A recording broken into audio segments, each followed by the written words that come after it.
Jeffrey Dahmer soaked in blood. The Unabomber blowing up. Waco, Texas, and Heaven's Gates. Aliens modified, meant for apes. Hitler faked his death and then escaped. Bigfoot and the Mothman. Son of Sam talking to dogs again. Witches, ghosts, and goblins. Mysterious noise and hauntings. Dark arts in the skull and bones. Most celebrities are probably cloned. So if you're feeling all alone, crack a beer and get stoned. I welcome you to the podcast Strange Brew. We're here to entertain you.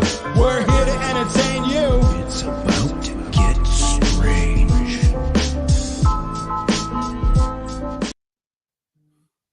Did you know that hookers don't fart?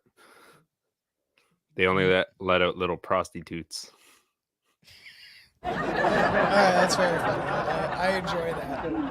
Alrighty, everybody, welcome back to the show. Welcome back, everybody. This has been a long time coming, and Billy is officially back. If you haven't heard yet, we talked about how Billy is part of the Illuminati. He's in with Taylor Swift. He helped her sacrifice a fan. But you guys should have definitely heard that. Billy's official, I don't know what you'd call that, where you come back into a place and just like show up and... Why am I blanking on the word? There's a word for that. There's definitely a word for it. But welcome back, everybody. I'm pretty excited for this episode. We are live everywhere for all the people watching this now and all the audio listeners. You'll get it in a couple weeks. Don't know if this is a good idea, but I'm gonna be 10 milligram Tom today. That's just fantastic. Yeah, I'm not. I drank two of those the weed drinks yesterday. Okay. And my you like tolerance those? is they're good. My tolerance is pretty good, Yeah. so I'm like, I think it is. And I was like, so I chugged one, and I chugged the other because I wanted like it to hit faster, like have the full effect of it. And then we were watching Roadhouse, the new one, which I enjoyed, but Conor McGregor definitely played himself as a more egotistical version of himself. Even though he is very egotistical. And I was just like having like anxiety the whole time. And I'm like, this is why I don't really like edibles as much as I used to. Because I never used to get it like I did when I was younger, but as I got older, it's just like it's even like a little bit. It seems to hit me a lot different. I don't know if I'm in my 30s now where I'm like, just like, what's wrong with you? I was like, I don't know. The drinks really give it to you though? Like, do you like if I drink too many of them? One won't do any. Like one will just kind of get me a little fun. But I've drank in 2, 3, and I get this perfect kind of buzz where I'm like a little giggly and shit and stoned or whatever, but not too much. But for some reason, I don't know what's wrong with my body. I don't know if it's because like I don't know. I don't know if it's alcohol that I drank the night before. I don't know what's going on with me. I don't know if it's the mushrooms. I haven't taken mushrooms in a while, but like what they did to my brain, maybe reset things. Because I always say that like my tolerance changed for weed and stuff like that, especially when I started consuming mushrooms so often. So maybe.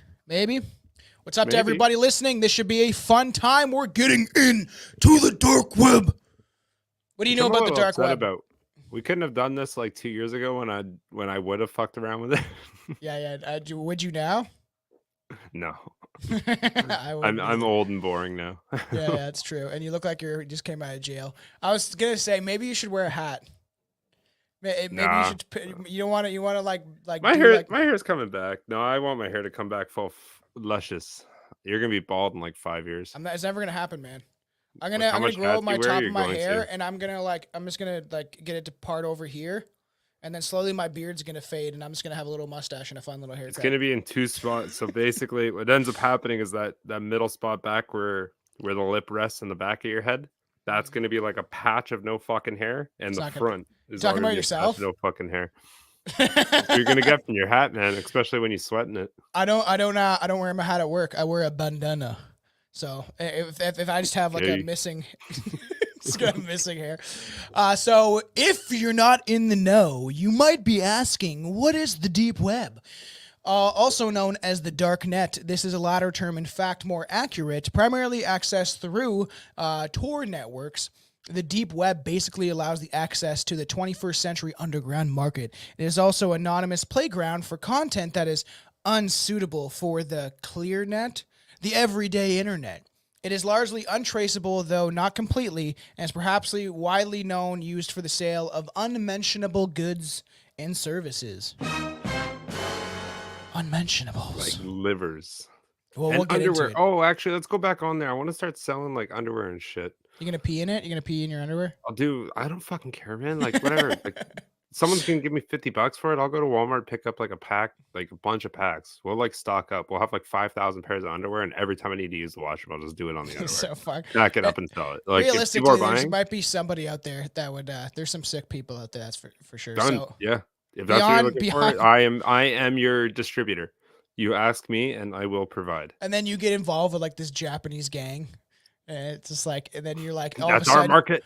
all of a sudden your hair grows black and like a little toupee, you know, because for some reason they all look the same. Oh, that's racist. So calm down, everybody. Beyond drugs, some use the deep web to buy and sell weapons. So that's always fun. You get like a fucking grenade launcher or something. Sick. But perhaps the most alarming, some use it to exchange or discuss photos of videos of children, cryptically referred to as cheese pizza. The C and P heading each word explains the code. So I don't know if that means that the cunt and penis. It's very vulgar term. If you're saying penis, you should say vagina. Child penis. Child and penis. But there's like hot dog means like little boy, I think, and then like yeah, and then pizza means little girl, and then it's like some mean like under this age. So that's why you had Pizzagate and all that stuff. And there's people like that's not true. You know what the craziest thing is? The guy that investigated Pizzagate just got in trouble for Pizzagate type things. So really weird how that fucking works out. What? What do you get in trouble for? Some child stuff. Yeah. Type thing. Oh, I got you. I thought you meant like involved with that organization. The guy that investigated it, and it's just like the whole connection to like Ghislaine Maxwell's sister and all that stuff is quite creepy. You know the. What's that called? The Amber Alert. Amber. Where's Amber? You know, that's how it happens when it goes off in your phone. Well, most not likely not. Usually it's some foreign name. While these aspects of the deep web are unsettling in themselves, the deep web's reputation as a playground for hedonism, depravity, and nefarious or sinister acts is a bit unfounded, they're saying. Aside from questionable content and sales, much of its context is accessed via Tor is fairly innocuous. A lot of times, like, you know, there is some very horrible, weird shit going on in the dark web that we will be talking about. But a lot of it is kind of just people playing weird video games and putting weird, dark stuff out there and weird videos. Some of it is very real, and some of it is more of kind of like trolling, you know? Okay. So there's many stories with lurks on the dark web. Why would you troll on the regular web? Why would you troll on the dark because web? you can have someone access your stuff. Like you'd be surprised if you're not using like a VPN or something like that. You can pretty easily track somebody. I know people that have done it, like where they've some people I know that are freedom fighters that speak out, and then somebody calls them out on something or like threatens them, and they're like, "Whoa, you live at this address at this time. Do you want me to show the RCMP that you're threatening me?" So like, which I wouldn't trust them with anything because we all know that they're helping Trudeau. You know, that made a rhyme, didn't mean to, but. You know, there's according to experts, there's like different levels. There's obviously like ranging from like, you know, you can get drugs and hitmen. There's a lot of weird stuff on there. According to experts, there was 8 levels of the internet, ranging from the surface version that you access every day to the lowest levels where the entire web is assembled. And I don't understand how deep that shit goes with all those like hackers and stuff like that. That's why I have my anonymous mask. My alien is wearing it. He's hiding under there. He's sneaking around, man. It's gonna fall off now, I bet. No, You fucked them. Stay where you are, for Guy Vendetta Fawkes. anymore. No, he's like handicapped. So there's a lot of weird stuff going on. Obviously, dark web users bypass the normal surface level of the internet in order to steal data, solicit illegal substances, and presume other nefarious purposes. While the deep web uses complex layers called onion sites to remain hidden, it is relatively simple to access if you know and how to look into the darkness of the deep web. But, you know, do this at your own risk. And for everybody that is watching and listening, we're going to tell you how to do this, not telling you to. I'm not telling you to do it. Don't do it. You know, I'm not telling you to do any of that shit. So we really open that up? Yeah. No, nobody, I'm not soliciting or telling you that you should be accessing these Tor on Onion sites. I would choose not to if I were you. So just as a disclaimer, do not try to access the deep web because I don't think good things will come from that. And a lot of people have seen a lot of horrible shit just by, there's certain things that you shouldn't click on and people maybe don't know. And then, yeah, because I've watched some of it before when YouTube was a little more open. There used to be specific content creators that would go on the deep web and show you like some videos that they were able to show on YouTube, like just weird videos. There's one specific one that I tried to get for this. A lot of them I tried to get and show you the actual video, but a lot of it was like number 5, and then it would be like this creepy video, and the guy was talking over it the whole time, where I couldn't access the video to show some of the people, because there's weird ones with these like look like Asian bobbleheads. They're in these weird costumes, and this guy's like forced to eat weird stuff, and it's some weird videos. Well, like I remember when they like kind of cut that out, and like rightfully so when they cut it out of YouTube. Like they used to have obviously like the whole, when we were younger, 2 Girls 1 Cup was a big one. And then they came out with like the Pain Olympics thing with buddies. Like you could see his balls like getting smashed and blown up. And then like very quickly just went to 5 guys, 1 hammer. And I'm like, oh okay, yeah, we just watched 5 people get murdered, or that guy get murdered. Like, maybe that shouldn't be on YouTube anymore. Yeah, it's pretty messed up. Yeah, and there was a lot of weird stuff. There's certain things I think that maybe they shouldn't have. I don't know. Freedom to people to watch what they want, and if you really want to watch some, but then it's like you got to dance a line.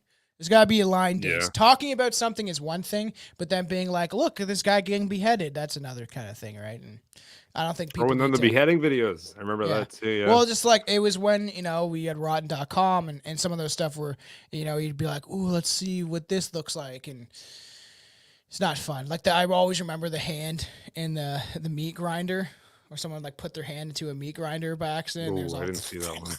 Yeah, that's good old, fun stuff. So this is pretty crazy. On October 29th, 1969, a student at UCLA sent the first message computer-to-computer electronic message in 1969. The system is used to transmit the message called an ARPANET.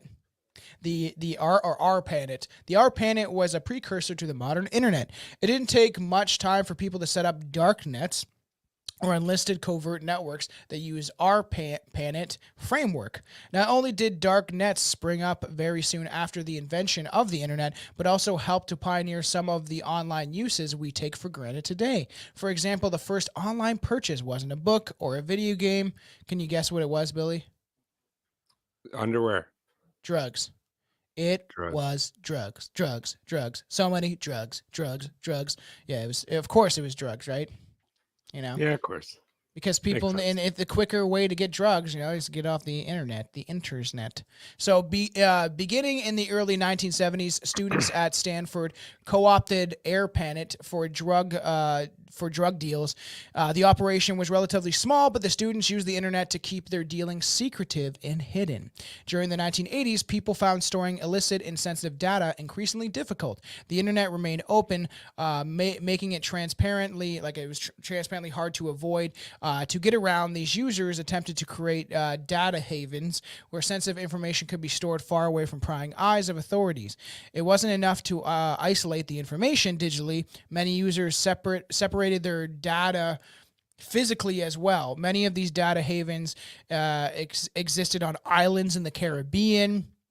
And many ways to function identical to tax havens, because these havens fell outside of any major country. Different rules applied, and people could avoid certain laws. And you see that stuff where the guy from Subway, right, goes to Japan because the legal age there was 13. You remember Jared Fogle? You remember that guy? He was a fun guy, right? He was fun. I love how they just never had another spokesman. They're just like, I ate this horrible sub, this horrible sub for some, and like he really claims that he lost weight eating Subway. I think it was a specific sandwich he liked or whatever. It just doesn't make sense. I don't know. You know what I mean? I don't know if it makes sense that you could lose weight with Subway. So, well, like it's like, what were you eating before? Like if Yeah. you're having like a ridiculously high carb diet, and then now I guess okay, you got bread. I'm sure they have like the flatbreads, maybe gluten free or whatever. Yeah, Yeah. yeah. I don't But know. I was actually gonna say I forgot. Yeah, I watched that documentary, the How to Sell Drugs Online. Oh You ever yeah, watch yeah. that? No, It, no. I was like, I'm wondering how real it was because it was saying like back when they first like realized they could do that, and it was just a bunch of nerdy kids in a university, and they're like super scared to get caught. And I'm like, I wonder how much they played it up for TV, but it could be real. It probably we're watching currently right now the Nickelodeon documentary, The Dark Side of I wanted Nickelodeon. to watch that. It's dark, and they're not even showing how deep this shit actually does go, because obviously they Yeah. can only show so much. So in the latter half of the 1990s, compressed algorithms improved greatly, allowing the increased peer-to-peer sharing files, and users could easily share MP3s and other music back and forth without much hassle. A few majority sites that hosted this type of file sharing stayed above ground, like Napster and LimeWire, but they were in the minority. And there was like WinMX, I remember, and if LimeWire was very and could be very dangerous. There was definitely a time where I downloaded a song, and there was one where it was like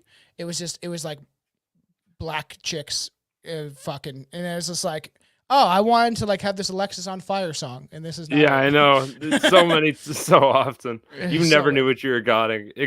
God. But yeah, I caught that too. You never knew what you were getting too, because it was always annoying. You'd go download it, and then you'd be like, I have to find the real one. And then for a little while, one would say real, and you'd be like, okay. And then suddenly the real ones became, yeah, and it's like It is so crazy. And I annoying. would be satisfied with like, I have a playlist for work that has like, 1,500 songs on it. One has 3,000 songs, which is ridiculous, right? But back then, I would be like happy with like, I got 50 songs on this little MP3 player, like this tiny like, piece of shit thing. This is fine. I love with this me. music. Yeah, my 50 songs, or even like I swear I had like one that had 30 songs on. I just like repeat, And then I don't know why, for LimeWire, for some reason, it always popped up that that one song. You know that guy that wears that jacket, the famous song, da da da da da da, you can I, da da da. You know that song? You know what I'm talking about, right? I do, but keep singing. 1 second. Da da da da da da da da da da da. So can you? Okay, why can't I think of this fucking song? But shit like that would pop up all the time, where I'd be like, I didn't fucking download this shit. No, no, no, no, no, no, so can I. Never gonna let you down. Never gonna hurt you. Rickroll. Never gonna hurt you and hurt you. That guy, the fucking ginger looking fuck. Rickroll. Yeah, that's his name. Weird. It's Rick Ross. That's not Rick Ross. That's not the original singer. He's saying Rickroll. What the fuck's his name? We can look it up in 5 seconds. We do have access to the internet. You got. Well, is it on? It's only on the dark web. You can find that information. Yeah. It's just him getting tortured to the song. They say you get rickrolled when you play it, but I can't remember what the fuck's his name. I'm looking it up. 80s. Never gonna let you down. 80s song. That's not it. Not David Bowie. What the Rick Astley? Yes. Never gonna give you. Oh yeah, here he is. All right, yeah, that's strange. Okay, now I'm gonna play that song. So it'd be funny because on the dark web it would be them play. Like I bet you they use that song to like Mafia uses that song to torture people. Especially the lead singer, they have him like tied up in a fucking basement. They can't hear the song, but he can just hear his own song constantly while they're like ripping at his fingernails. It's like, never make this fucking music again. I don't like this song anymore. What the fuck? So in 2000, an Irish software developer named Ian Clark released a new web browser called Freenet as a part of his college thesis. Unlike browsers such as Internet Explorer, Freenet allowed the users to browse the internet in complete anonymity. The fucking anonymously. They can be there anonymously. I got So they became entirely untraceable. So Freenet was I may have a picture of this. Fucking crazy. It's pretty crazy, and it's just like I don't know, like there's people that vouch for having free internet, but then I'm like, I don't know, man. Like I think that like the idea of like being able to speak in I don't think the government should control your internet either. Like that also, there's gray lines, gray areas. There's just there's too many fuckwits. Yeah, Fuck it up for the rest of us. Free net, and of course, it's a rabbit. Of course, going down the rabbit hole. Go white rabbit. Yeah, it's always a rabbit for some reason. So, and then the free net also indexed several websites found on the dark web that would be otherwise impossible to discover. It gave users access to all sorts of illegal sensitive content while providing identity protection to avoid persecution from authorities or repercussions. The federal government soon began using Freenet to look for the same content and shut it down while they had their pants around their ankles. Fuck. Sorry. So the government used Freenet to shut down Freenet? Yeah, exactly. That's what they do. There's a protest going on against the government. Let's pretend and we'll go inside that protest and then we'll cause shit and wear Nazi uniforms and pretend that everybody's a Nazi. Stuff like that. So on September 20th, 2002, the lab released the Onion Router, or Tor, for the masses. Very quickly, Tor attracted people who wanted to use it for illegal purposes, and it became one of the top ways to go online and purchase or view all sorts of illegal content, even though the U.S. government actually did create it. So... Yes, Tor, those onion sites. And back in the day, like, I think that I did download Tor to get music from. Like, I feel like I remember this image. And at the time, it wasn't like you weren't hearing all the bad things that were happening. It was just like, oh, cool, you could download free music and put it on your MP3 player and stuff like that. So, and I don't think I ever heard that site before. Really? It was only just... Yeah. Yeah. Onions. This is how you. Is that why they call that stupid fucking magazine the Onion? That's just a comedic. But there is some true stuff that they did say in that paper. So, in 2005, the tech-focused magazine Wired released a highly influential article about the deep web. Thanks to the faster internet speeds and greater storage, around 500,000 movies were being illegally downloaded every single day. And it wasn't just Hollywood movies and music. Users stole and pirated entire software programs and suites like Microsoft Office. According to the study from Business Software Alliance, companies worldwide lost $34 billion to pirates in 2005. The U.S. alone lost $6.9 billion just from software theft. And it's just so funny. You remember that guy that got in trouble for that? What guy? They made a spectacle of one fucking gentleman. I think he had a total of it was early 2000s, and they were going against all the illegally downloading movies and music. Yeah. They caught one guy that had a total, I think he had like 2 movies and like 6 songs, and they charged him like $350,000. That's crazy. Like just something dumb. Put him in jail for 6 months, and it's like, this can happen to you too. And it's like, that poor dude, man. Do you remember? Like, imagine getting picked out of the crowd. Like, he just won the shit lottery. Yeah. Well, do you remember when they would like all the movie at the beginning is just like, don't pirate movies, pay for them and all that shit, right? And like, I do think I don't want to. I can't afford it. I do think if you're really like an artist, you should support them and buy physical copies of their media, or like, download an album. Like, I used to do that.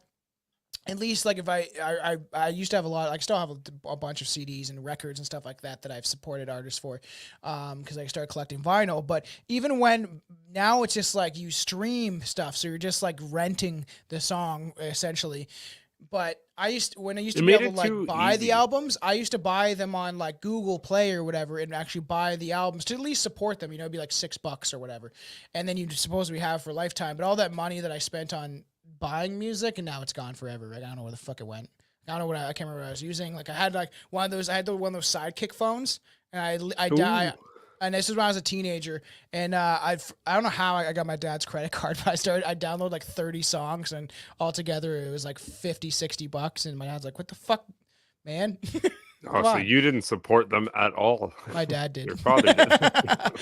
So yeah, there's all these ways, using the dark web, try to remain anonymous. As such, they tend to be people who want to access illegal or sensitive information on the dark web. People, buy drugs, plot terrorist attacks, or distribute illegal sexual material without fear of repercussion. Others use it to include political dissidents or journalists in kind of repressed regimes. So people that live in countries that are living under the authoritarian rule of the government, even places like China and North Korea, they can try to access some of these onion sites, these Tor websites, to be able to show people what is actually going on there. But most times those people get their door kicked in and they get murdered. So especially in like North Korea and China, like people for like I argue with this kid online, not argued, but this kid commented about like communism and how like look at China and how great they're doing, and I'm like, are you fucking crazy, man? Do you know they like welded people into their fucking apartment buildings? Like it's just in the absurdity and like they're tracked. You jaywalk, you get money taken out of your bank account. Oh, you go to a store, you can't buy groceries because you said Xi Jinping looks like Winnie the Pooh, and it's just like it's not good. Don't be mean. Yeah. Don't hurt somebody's Don't be feelings. mean. You got money. You remember when people used to make a joke and then people be like, oh, that's kind of rude, and then you just like forget about it. And nowadays it's like, well, words are violence, and it's crazy. The absurdity of the world. So the immense size of the web is typically portrayed as like an iceberg. The tip of the iceberg is everyone that sees the internet on the surface, which makes up only 10% of the information that exists on the internet as a whole. There is essentially 9 million legal websites on the surface web. So about 9 million. There's probably way more at this point of sites that are legal. And that's only 10%. So imagine all the sites that are illegal that exist on the dark web. It's astronomical. It's like it's like our perception of reality. We see 10% of reality. Imagine everything else that exists, 25% of those illegal websites are just like one webcam of a creepy dude jerking off. Yeah. It's like every time you tune in, he's like, I'm still going. Ew, man. So creepy. But there's stuff that we'll like get into, but there's like even there's even sites that Shane from Inquiries of Reality had this guy on that like knows the dark web pretty well, and there's like certain sites where say you have a phobia of something. You can pay somebody to watch them endure your phobia or your like nightmare, essentially. So say you really hate spiders, you can pay these people to like put spiders all over a guy, or even worse shit. Like you're all sorts of weird stuff. So think about your like worst nightmare, or a nightmare scenario, something that just frightens the shit out of you. There is people that pay for these criminal cartel type people to produce those nightmares in a real reality for you to view and watch. It's fucking terrible. That's mean. What would be your worst nightmare? I was actually thinking that while you're saying, I was like, spiders sound like bad, like snakes, like that's all like regular shit. Like I getting thrown out of a plane with no bungee cord. Yeah, I'm not a fan of heights, but you are. You love heights. You want to jump out of a plane. You die. I don't know. I think drowning scares me more. Yeah. Yeah, so they would do stuff like that. Maybe like they'd have like that fear factor type like tube of water, and then they just like put somebody in there, close the lid, and then you just watch them suffer and die. Then they're just eventually floating there. And then guess what? Israel sells their organs on the black market. So obviously the deep web is that's why submerged. Actually, sorry, quickly. That's that because of all that. I know it's horrible, but like it makes me not care about my liver, because I'm like, if I really need one, you can go on the dark web. That's a huge thing, right? The idea of the black market selling organs. I've told the story before of that guy that was at Swish LA, that was the pest control guy, and he's the guy that heard me talking about the Illuminati when I was like a teenager. I was like 19, 20 or whatever, and then he was like, well, you talk about the Illuminati, and then we start talking about the reptilians. This guy's like a grown man that does like the pest control, and like he was a reptile expert and stuff like that. And then he told me that his wife was on supposedly on a phone with her friend that lived in Romania, and then her son was playing out front, and a van pulled up, and they just fucking gutted this kid and pulled out his organs, and then she was freaking out over the phone. And this guy claims it's a real story that his wife. But then that could be an urban legend thing that he was like, I read this and I'm going to claim it's my story. Yeah, but there is mine. definitely That's stuff like that happens, right? And and I've heard rumors that the IDF was going into Gaza and digging up bodies that the Palestinians were burying and then taking their organs out of the freshly dead so they could use their skin, because as I've said, who owns the biggest skin bank in the world? Choppy, get your circumcised, and then they fucking wipe their skin all over. It's so gross, man. I'm sure they use that skin for all sorts of things. Dude, they like on Ellen, that creepy. She had a woman on that pitched a cream that was made out of foreskin, like legit on the TV. They did this. So imagine. I'm not part of the corporation. You're indoctrinated. Yeah, I know. I'm over here 100% natural. I know. That's that Beast 1333 line where they circumcise our dicks to keep us calm or something like that. Billy's very angry. Billy, he starts acting like a Neanderthal, and he some days he's just dragging around this what'd you call that? What do you call bat? A bat, club? But it's like a club. Yeah, a wooden club, and then your arms somehow extend and get longer, and then your knuckles drag on the ground. It's only sometimes, though. It's when it's a full moon. I was just about to say that. Oh man. So, and then obviously there's all there's the iceberg, and there's 90% of the internet, that we cannot see. The surface websites consist of things like YouTube, Twitter, and Facebook, sites that most people encounter every day. The dark web, however, contains sites that are purposely hidden, sites that occupy the last page of the search engine results, and sites that are no longer indexed. And you can find some of these sites with like Way Back Machine, and like the Internet Archive. This is how I found. What's a Way Back Machine? It's the Way Back Machine, bro. It's so you can look. So you plug it into your laptop and be like, only show me the stuff that's way back.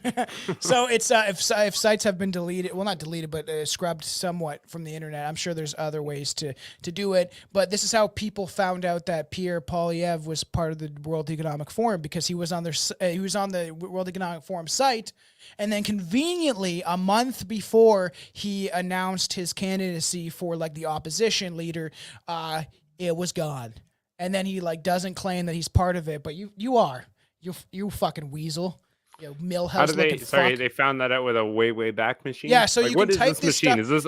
I'm assuming like a Dr. Seuss buy. level. Like it's like a. It's like it's got a bunch of smoke blowing out. It's like found this result. It's like Billy said the N-word.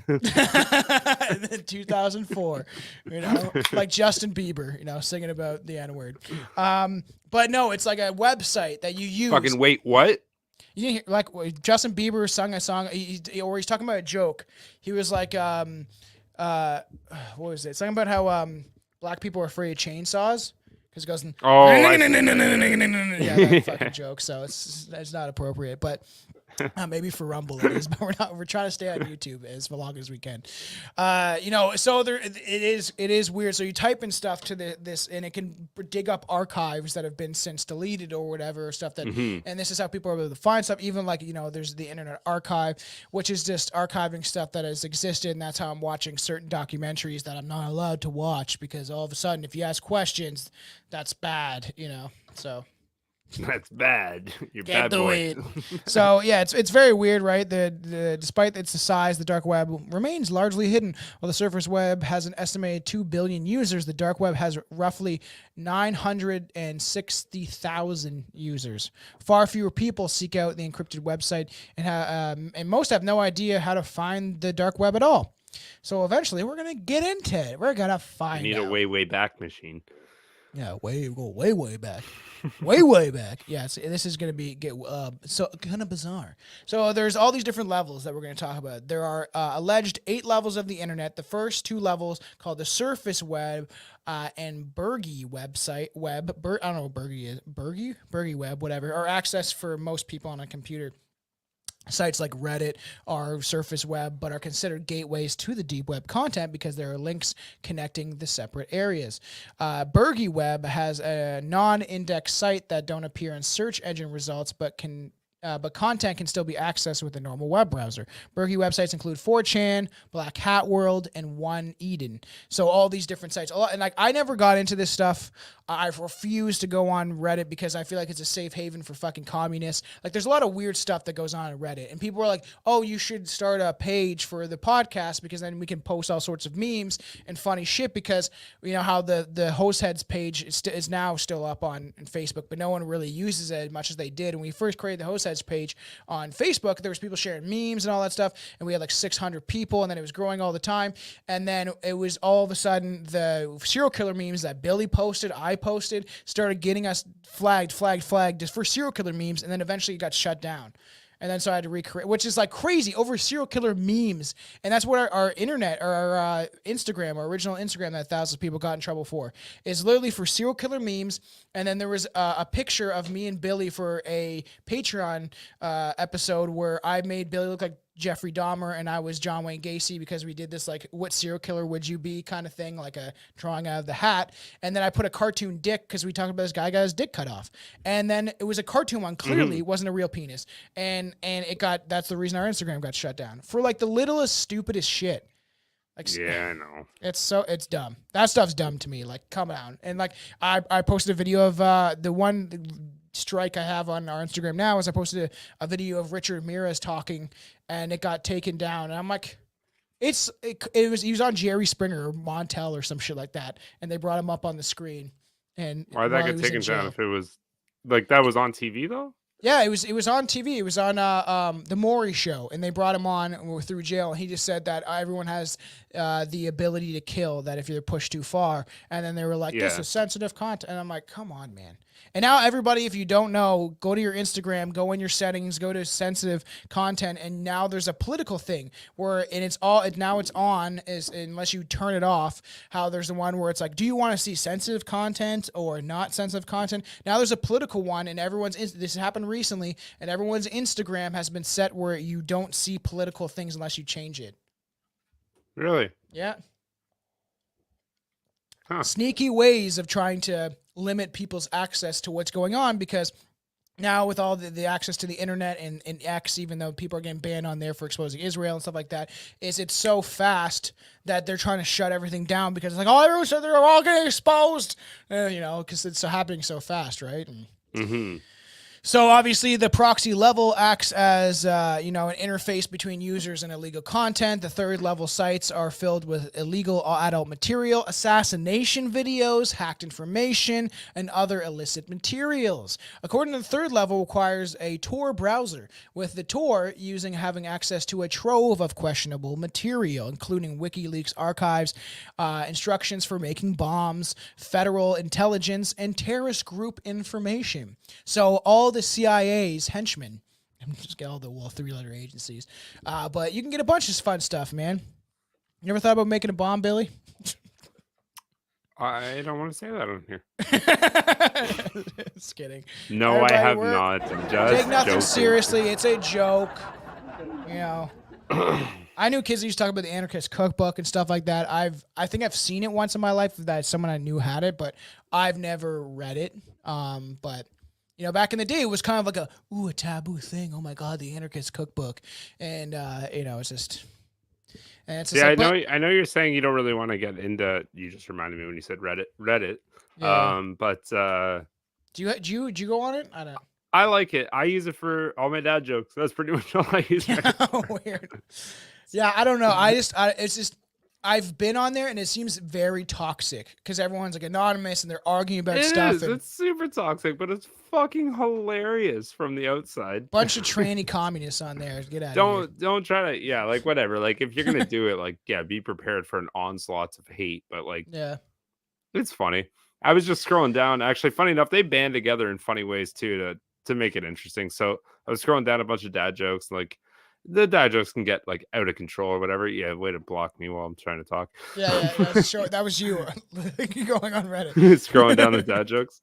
Yeah. I was scrolling through and like some of them are getting like insane, like killed or what makes life hard. My dick. What? What makes Sorry, life fuck, I hard? told that wrong. What's the my something along the lines of my fucking wife makes my life and my dick hard. But anyways, there was just a bunch of dumb jokes, and then one just ended with the sentence, and then I got to kill my wife, and like all of a sudden, like everyone always chimes in with their like own little puns, like after the initial joke, and Yeah. this one had like thousands and thousands of comments. Like I was reading like horrendous shit before it that everyone was laughing at. And then you get to this one, it's like every single person was just like, yo, you good, dude? We should check on this guy. It's kind of funny how everyone can band together like that. But Well, look at like I even what enjoy it. I happened think to it's funny. the singer of As I Lay Dying, where he tried to hire a hitman, probably using the dark web, and then obviously they discovered it. He what? He hired a hitman to kill his wife. For what? Oh, to Um, kill his wife. Yeah, As I Lay Dying, remember? I went and saw them live too, which is crazy. I saw them live. I do not with, remember that. No. Atreyu and Silverstein.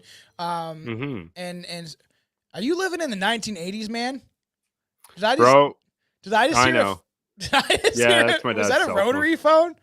No, it's my dad's cell phone ringtone. Oh, I thought you guys legit have a rotary phone. I was like, holy fuck. No. You're really living out in the fucking boonies now, man. No. So obviously then the fourth level of the internet, called charter web, requires Tor browser. Allegedly this level of the internet is where users find drugs, banned movies and books, human trafficking information. So that's always fun, you know, and hidden WikiLeaks stuff, which lists all deep web websites on the charter site. So it lists these websites that you can then access through Tor, which is crazy. And I always wonder, like, what banned movies and books are, right? Because I find it funny. I do find it funny that you can buy the Communist Manifesto, no problem, on Amazon, but Mein Kampf, can't buy it. Just to because realistically, the idea is if you want to learn about history, you have to read both sides to understand why things happen. A lot of people out there are just like, yeah, he was just an evil guy. He just did a bunch of evil things. And we don't understand why they got to this level of being evil and stuff like that or whatever. And then so if you're allowed to read Karl Marx's manifesto, like you should be able to read Hitler's manifesto. Realistically, that's how it should work. Freedom of information. To be able to study history, you have to look at both sides. But it's funny. Then like books, how can you ban books realistically? In the Rye, right? Didn't that get banned? Yeah, for a bit. I think you can still get it, which is crazy because that got Can banned. you get that again? I thought that was fully think done. So, because then they claim that Mark David Chapman killed Lenin because of this book, but then now I do think that they're communists. But the Mark David Chapman was probably part of the CIA or some three-letter agency, Illuminati type thing, and they brainwashed him because he believed in a lot of crazy stuff. And we'll get into it when we cover that at some point in this show, but. I don't know. There's a lot of weird things, right? Where I think as long as my favorite author doesn't get banned, we're good. Was your J.R.R. Tolkien? Dr. Seuss. Oh yeah, yeah. He's that guy. a G. He's supposedly he's racist. They took down those books. He's a G. Shut up. Yeah. Or what's J.K. Rowling? Like her, man. She's a very outspoken woman. She does not like the trannies. She does not like any of that shit. She openly says it. You just like her because she doesn't like It's so funny. And then there's kids, like people trying to ban the game because of her and stuff like that. Like, don't play the Harry Potter game because of her and all that shit. It's just like, people have a right to their own opinions. And I get like banning books that maybe like are very sexual and in ways that shouldn't be, maybe about young stuff like that, right? I get it, but really, information is information, and it's your duty in your maturity level to decide, and intelligence to decide if it's good or bad for you, kind of thing. The government shouldn't be telling you what you should and shouldn't be reading specifically too. I think there should be freedom, right? I truly believe in that. Unless you're not hurting somebody and going out of your way to hurt somebody, then realistically, information is just information. It's up to the people to decide if it's gonna fucking hurt. How can information hurt someone? Oh, because it can radicalize them to believe crazy things. Fuck off. People are crazy no matter what, man. That's pretty much what it is, though, right? It's once you're is trying to eliminate that like little group of people that go like, okay, like maybe Hitler wasn't a bad guy, and you read Yeah. that manifesto on him, and you're like, yeah, everyone else is, but you never read the other side. It's like Yeah, you're yeah. right. If you want to read both sides, I get that, but there's going to be millions of people that just read the other one, and they go, Yeah.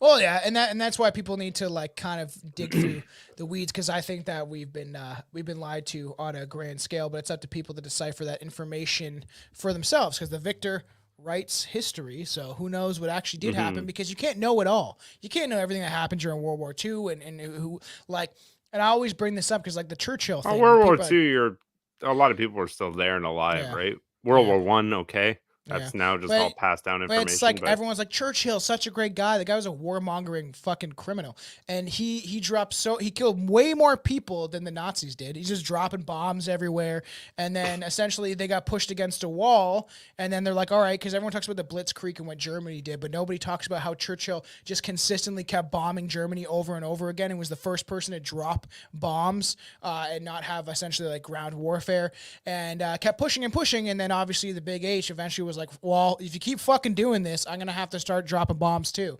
And everyone forgets, like the idea of like, okay, why were they burning these books? Everyone knows about the book burnings. Nobody talks about what the books what was in the books. So, and I know. it wasn't Dr. Seuss. No, it was not Dr. Seuss.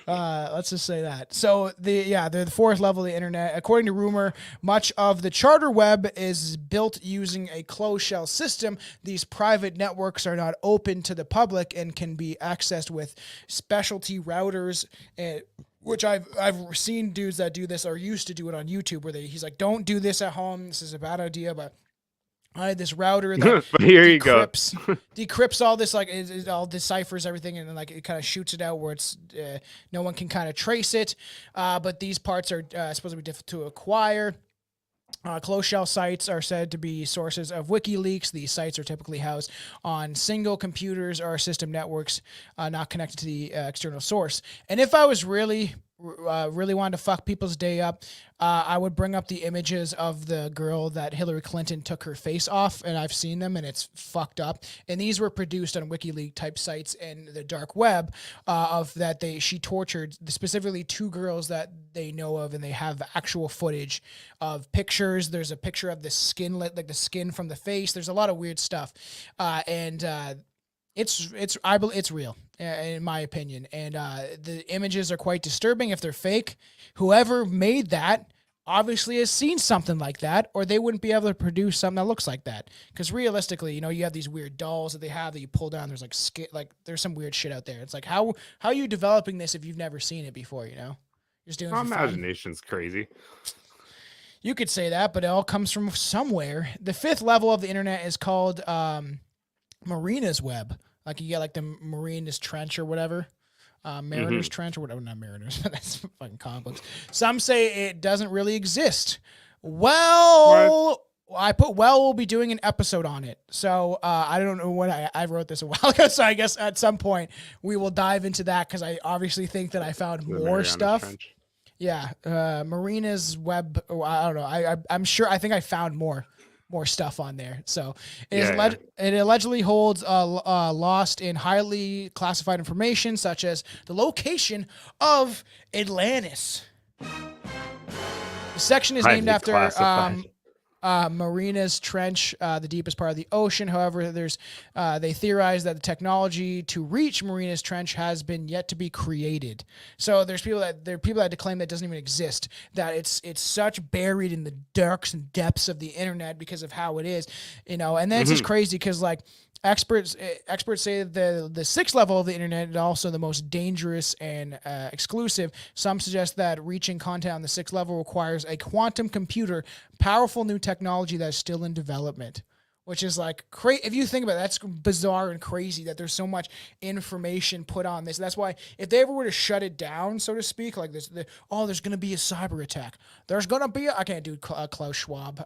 You will ease the bugs, and we're going to crash the internet, whatever, right? And if he does that, they would definitely still have access to it. Like the elites, they would just scrub the surface level of what existed for the average person, and then control it through where you have to like show your face. Like to keep my YouTube, I either had to give a identification, which is scary, which I didn't do, or you could do like a face thing where you fucking move your head and shit. And I was like, I want to keep YouTube as long as possible, so I did that. But if it goes any further, I'm not giving up more information than my face because it's already out there a lot. So. Oh yeah, every time you unlock your phone, like you have a phone that has a camera, like. I know, and it can easily tap into it. It's very easily. So when you're like this, and it's, it's looking down. It's got your face. Fucking in so many different ways. So it's so crazy. And then level 7 and 8 possibly control the world. Much of what we know about the deepest levels of the dark web is based on speculation and, in many cases, urban legend. For instance, the 7th level, known as the fog or virus soup, wouldn't want that type of soup, may or may not be fictional. Some have described it as a war zone filled with users sabotaging one another to prevent access to the valuable information below on the level 8. The final level of the internet is referred to as the Primarch system. This sector supposedly controls the entire internet, sending out commands that cannot easily be altered. So, pretty bizarre, eh? Pretty bizarre. That's fucking weird. You know? That's weird that you would need such a powerful computer to get into stuff like that, though, because it's all just like online, right? It's all just with codes and like I don't understand. Well, and that's why there's those kids that are able to learn how to hack, like either anonymous or something like that. Is it's crazy because the amount of time that you would need to spend on the internet and just typing away trying to figure out, because you can go into the index and try to like put in codes and commands, and then it like opens up a bigger thing to the darker web. And those kids are pretty smart, like they crazy stuff. So are we gonna let's talk about bored? What? What? Smart and bored. Yeah, I know. And think about it, like, the idea of where we are now as a civilization. We remember the good times, where things weren't so crazy, and you could buy a house, and your parents were building up all this stuff so you could also enjoy and live and build and become better. But now in the last 5 years, it's all fucking been crumbling, and there's kids being born into that world that didn't know what it was like before even the internet and all that stuff, right? And then they're consumed by it, and it's all they are, and then they get into this idea and thought process of like, I need to dive in deeper and figure out what all this shit is. And then it's like, I was bombarded with enough information when I was young, and when we had even a dial-up computer at 12 or 13 or whatever. But I couldn't imagine these kids having access to phones like 8, 7, and just having, and the parents that let them just have internet access. And the amount of information that you can look up that can manipulate you. Like, you can look up a Google search and it could be totally fraudulent and say it's fact checked and it's real facts when it's not, and then it manipulates kids' thoughts. It's quite scary, What do you think about that? You think it scare you? It does scare me. It is scary because it's too much, too young, too. Like, right? Like, it's when you're still developing, and it's like your thought process is like not at all like justified, and that's where you get into situations that are just like super one-sided from what you read on the internet, and then trying to come back on somebody and say what you read on the internet wasn't true, like after they've already kind of established that. That more than anybody. Yes. Everything's true. I've said everything. So just kidding. Take nothing seriously. Everything I say is speculation and theory, and I'm just a crazy guy, and this is my CIA background. But I'm not part of anything. I'm actually not a real person. I'm like Max Headroom, that guy from the internet. That's not like he was just a robot. The first fucking virtual reality robot guy. I'm that. Just don't worry about it. But it is because people can get. It's the idea of there's the KGB, right? Did that experiment where they showed people, like a group of people, all this information for like months, and manipulated them to believe this information was accurate. And then I think it took 3 or 6 months. I think it was 6 months. And then they showed them, or they brainwashed them, conditioned them, and manipulated them to believe that this information was all factual. And then months later, they're like, none of that was true. This is actually the truth. This was all just to manipulate you, and they wouldn't accept it. they thought what they were showing originally, and then the KGB learned that it takes about I think 6 months to brainwash and condition people with information. Pretty crazy. Motherfucker. I am very, very sneaky, sir. Very, very sneaky. So what can be found on the dark web? What can be found? You know, they ready to get into it? Let's do it. Drugs. So much drugs. Who doesn't love drugs? You know, so drugs are perhaps the most dominant commodity on the dark web, especially MDMA, as well as LSD. So you can get a lot of those kind of drugs. I would like to try acid once in my life. That's just me. I would just like to experience it once. But after hearing Jeremy McKenzie tell me about his experience with what's that called? Ayahuasca, DMT. It sounds intense, man.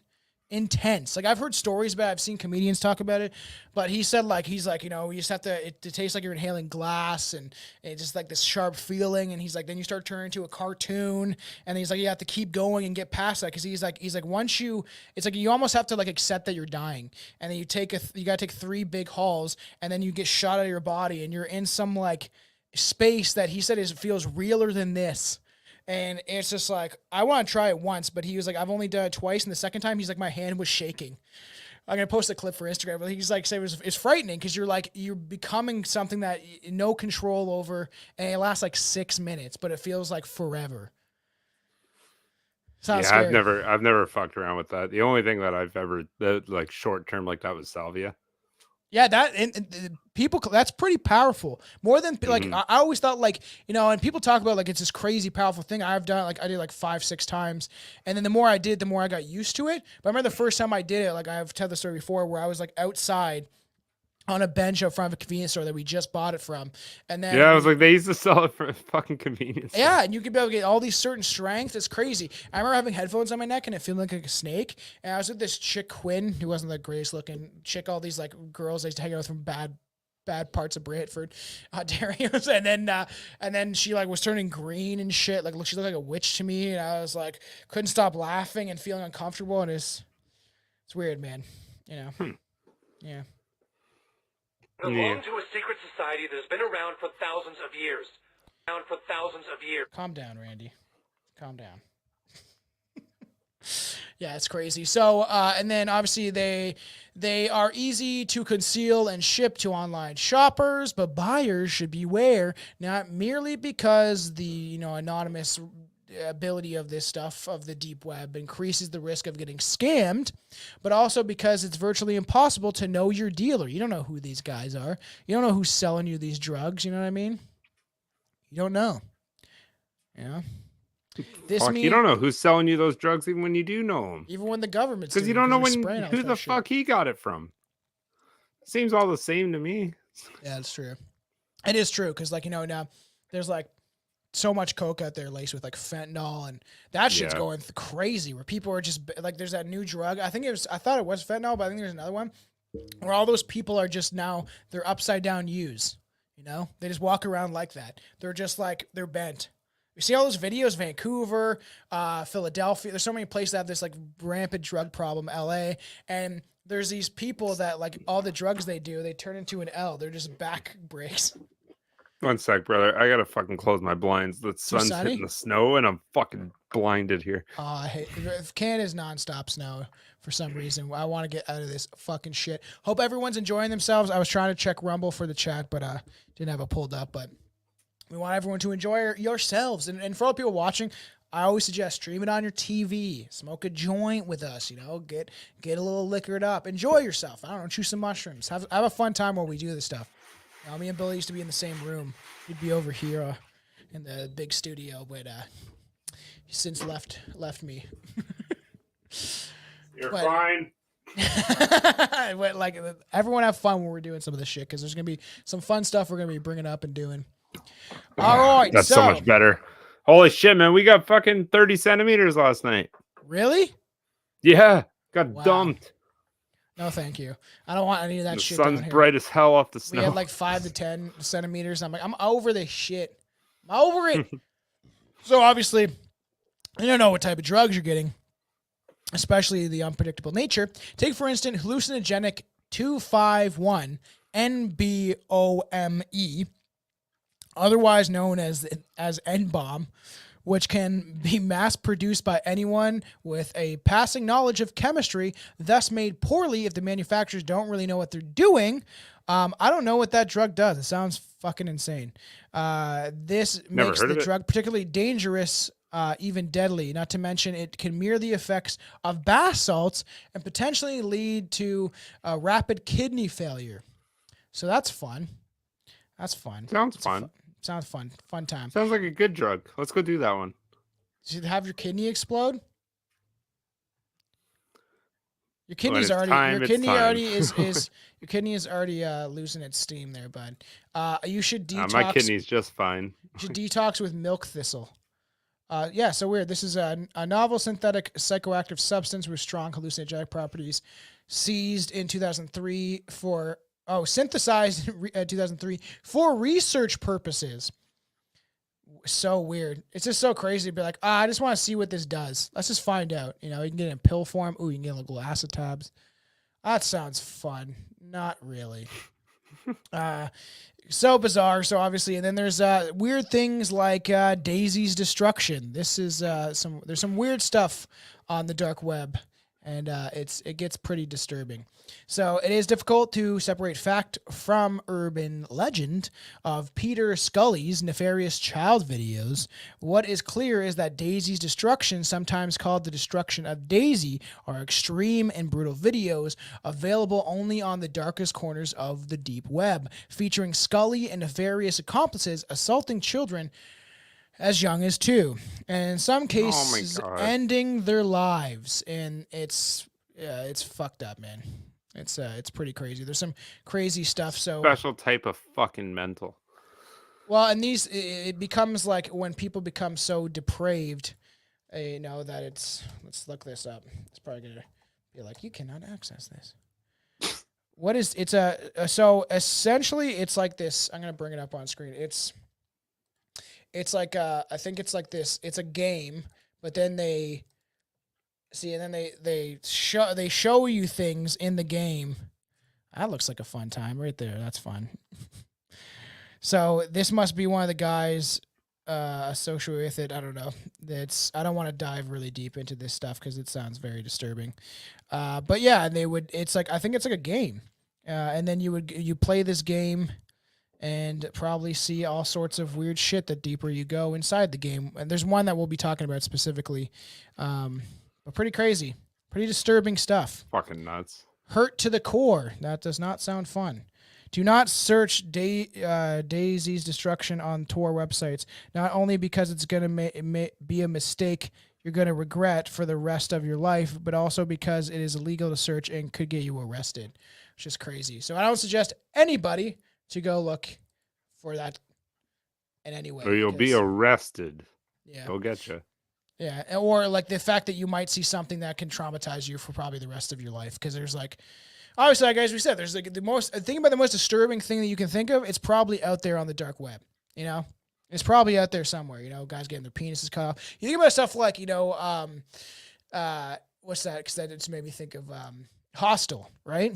To me, Hostel was a movie that showed some of the truth of what was going on, especially in European countries, because child trafficking and disturbing stuff like, black markets where you're selling organs is I think more readily available. Of course, it exists in Canada, the United States and stuff like that too, but it's more readily available in places like Europe because there's like, they're all connected, right? Everywhere's connected. It's very easy to get across. There's trains that connect all the Germany to Britain to it's very in tight and close, so it makes it easier for them to traffic people and all that stuff. So there's probably every disturbing thing you can think of. Stuff like Hostel probably exists, and then they shoot it out to the dark web, and then you can watch someone get tortured.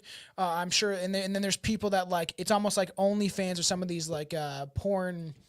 What's that called? Webcam, where it's just like you bid. Ding ding, and it's like when people are adding the more stuff you do, they're like they add more money.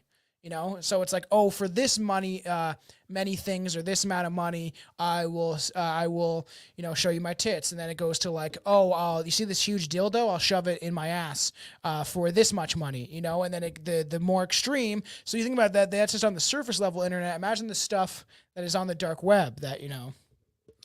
Is that what Hostel was? I feel like I watched it. I'm not familiar with what Hostel the movie was, but there was a movie where it was like this guy found a cell phone and then clicked it open and be like, "I'll give you $500 if you climb to the top of this tower."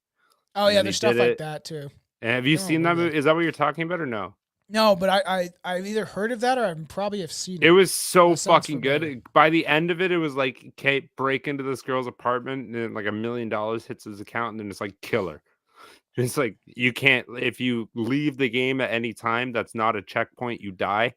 Like That's like so it's like, the Black Web or no, Black Mirror episodes. Mm.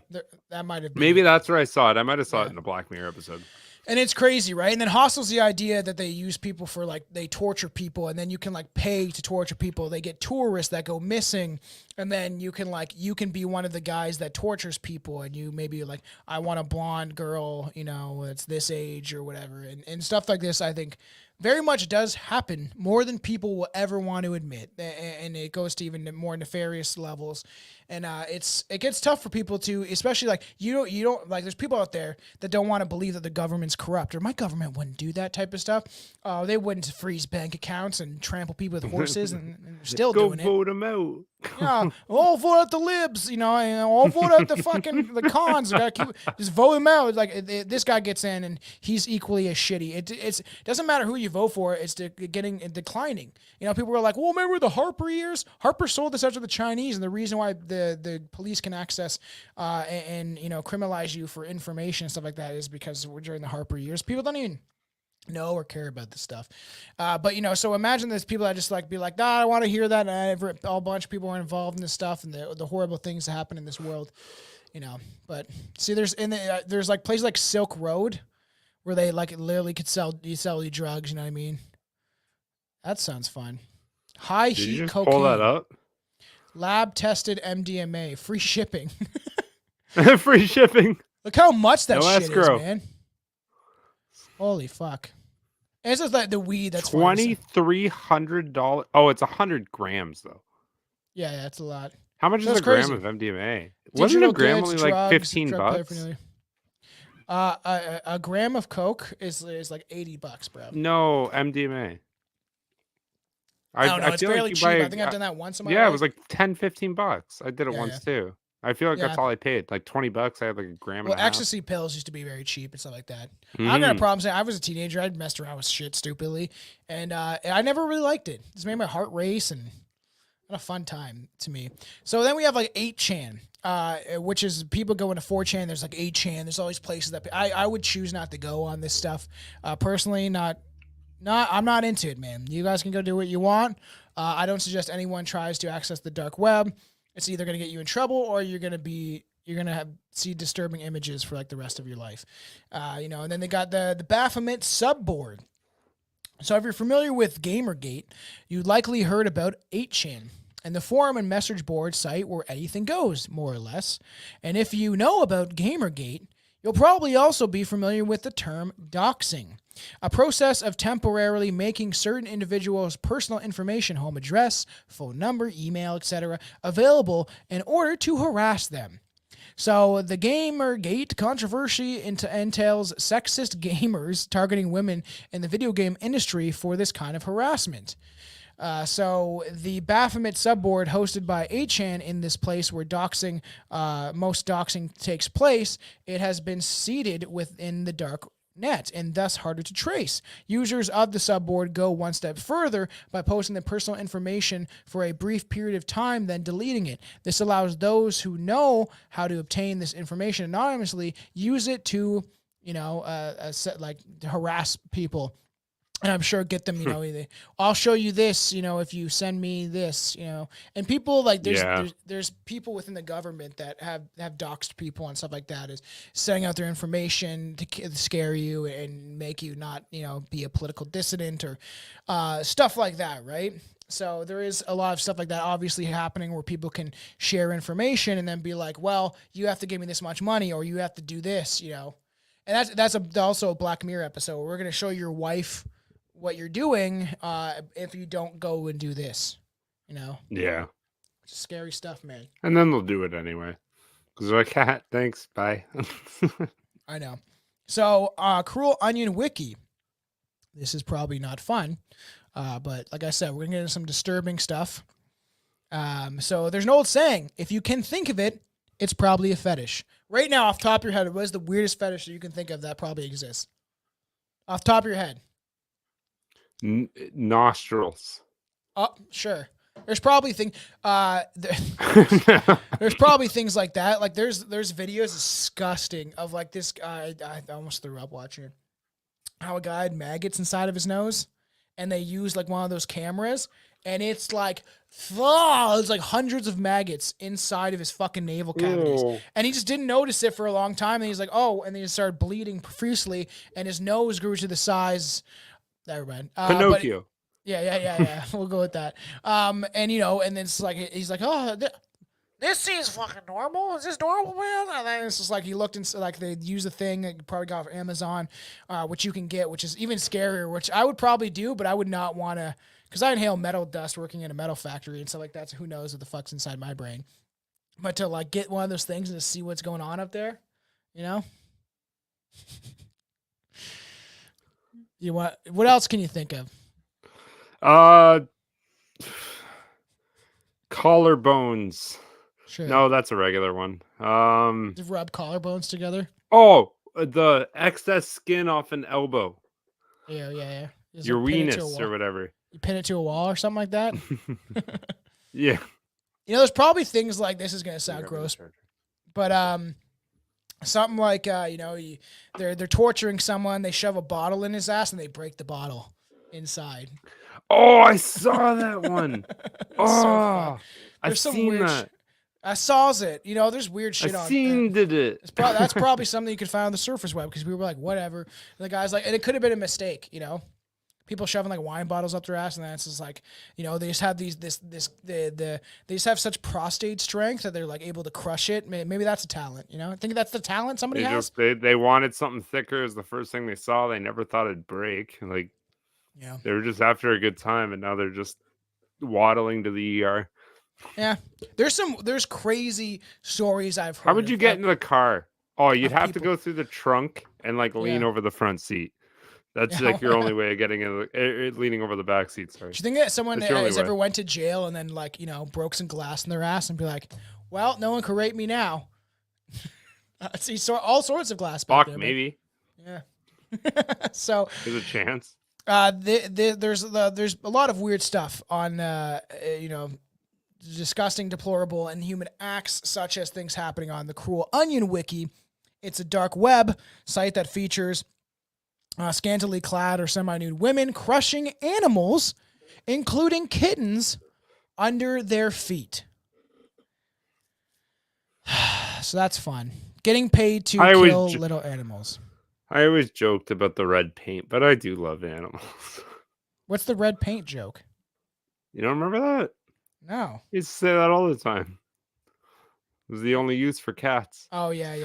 Yes. I Excuse joke, but me. like I I'm love sorry. animals. I'm out of so control. much. I apologize for that. That's I so know. sad, man. Like It just is to like very get your sad. rocks off about like animals dying. Yeah, and it's crazy. Oh, And you that's have a serial a killer trait. fucking you have a fetish only with car batteries. Yeah. What about that? Like, You only like I've how watched, much voltage that dude, gets. I've watched You're just Strange like, Addictions yeah. too often and stuff like that. And there's that guy, and there's a newer season that came out, and they were like harping back to people that have been on it before. And there's the guy that like kisses his car and like loves his car, like jerks off in his car, and it's crazy. Like, you know, being addicted to even coffee, the internet, weed, alcohol, whatever seems kind of normal. Even kind of like being addicted to coke, that's normal. Whatever, normal. People get addicted to drugs. It happens. And then you just have those people that are addicted to like things, like eating couch the inside of a couch, and it probably gets so extreme. Like there's one people that are drinking their own pee, and like, oh, we read, and they're very they're like the healthiest people. They don't eat any GMO stuff. They cook and they're vegan and all this. Well, vegan's not necessarily healthy, but they all this stuff. But then they're like, oh, they read one thing, how like drinking your pee is good for you.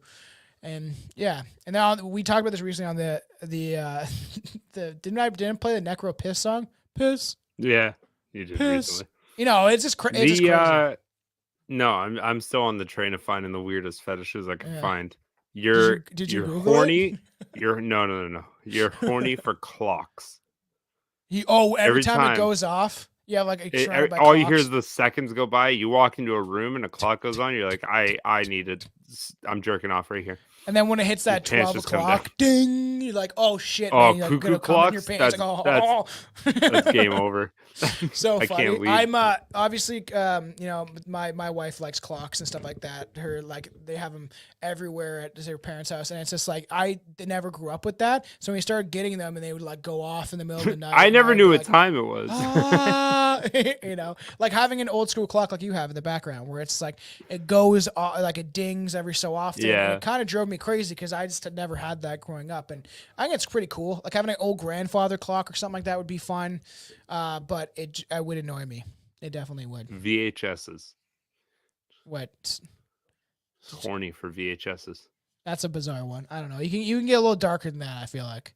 You stick your dick in the VHS. Hopefully it turns on. It rewinds. Oh. I wish I had the sound effects that I wanted for this episode, but there's one. It's Danny DeVito from Always Sunny in Philadelphia, and he's like, "I bought poop on the dark web." And they I think it's when he fakes that Charlie shits in the bed because they can't figure out who did it originally. So Danny DeVito tries to like stage it. I think like Charlie shit in the bed and wasn't him. And then he like gets poop off the dark web. It's fucked up. So obviously the cruel, that's disgusting, right? They're like the semi-nude women, probably nude, like, crushing kittens, Animal cruelty laws prevent such sites from operating above the radar. The Cruel Onion Wiki has been shut down on a few occasions. However, much like the rest of the Darknet, not Batman, the Darknet, the site always manages to resurface under a different name or URL. And they're like saying even like, fetishes, fetishes that you have, you could transfer it in your DNA to your kids, which is like creepy. What? Me and really? my buddies were talking about this at work, and we made a joke. He's like, "Why?" And walks into his dad's room, and he's dressed like Edgar Hoover, wearing some drag outfit. And you're like, "Dad, why do you like getting your nuts crushed by high heels?" And now I do. It's just like, and then supposedly that's a real thing that can be transferred through like your DNA and shit. Who knows if that's actually true? But like I always thought that, because I joked about the idea of like why people are into furries is because they used to like hump their stuffed animals. Like that's a real thing with some of them. Or they used to be something that happened when they were a kid that made them sexually attracted to an object or thing. Something happened to them, you know what I mean? They got turned on by it, and then it like transfers into their brain. That's just like, this is what I like, the idea. Mm-hmm. So I got my first boner watching Titanic and seeing what's her name's boob. Just one boob. And I was like, all right, I kind of like that. It's a boob. It's a boobie, so we all know what Billy did. Well, all of us did. Sears catalog. Sears catalog was the bomb. Sears doesn't what a exist, great does underwear magazine. It doesn't even exist anymore, does it? I don't know. I don't think so. Sears is pretty much shut down, isn't it? Like Zellers, man. And they used to have that toy, that machine in Zellers where you could ride that little merry-go-round for babies. Fucking weird. Way back in the day, people, if you don't remember, you're probably young. So let's get into pink meth.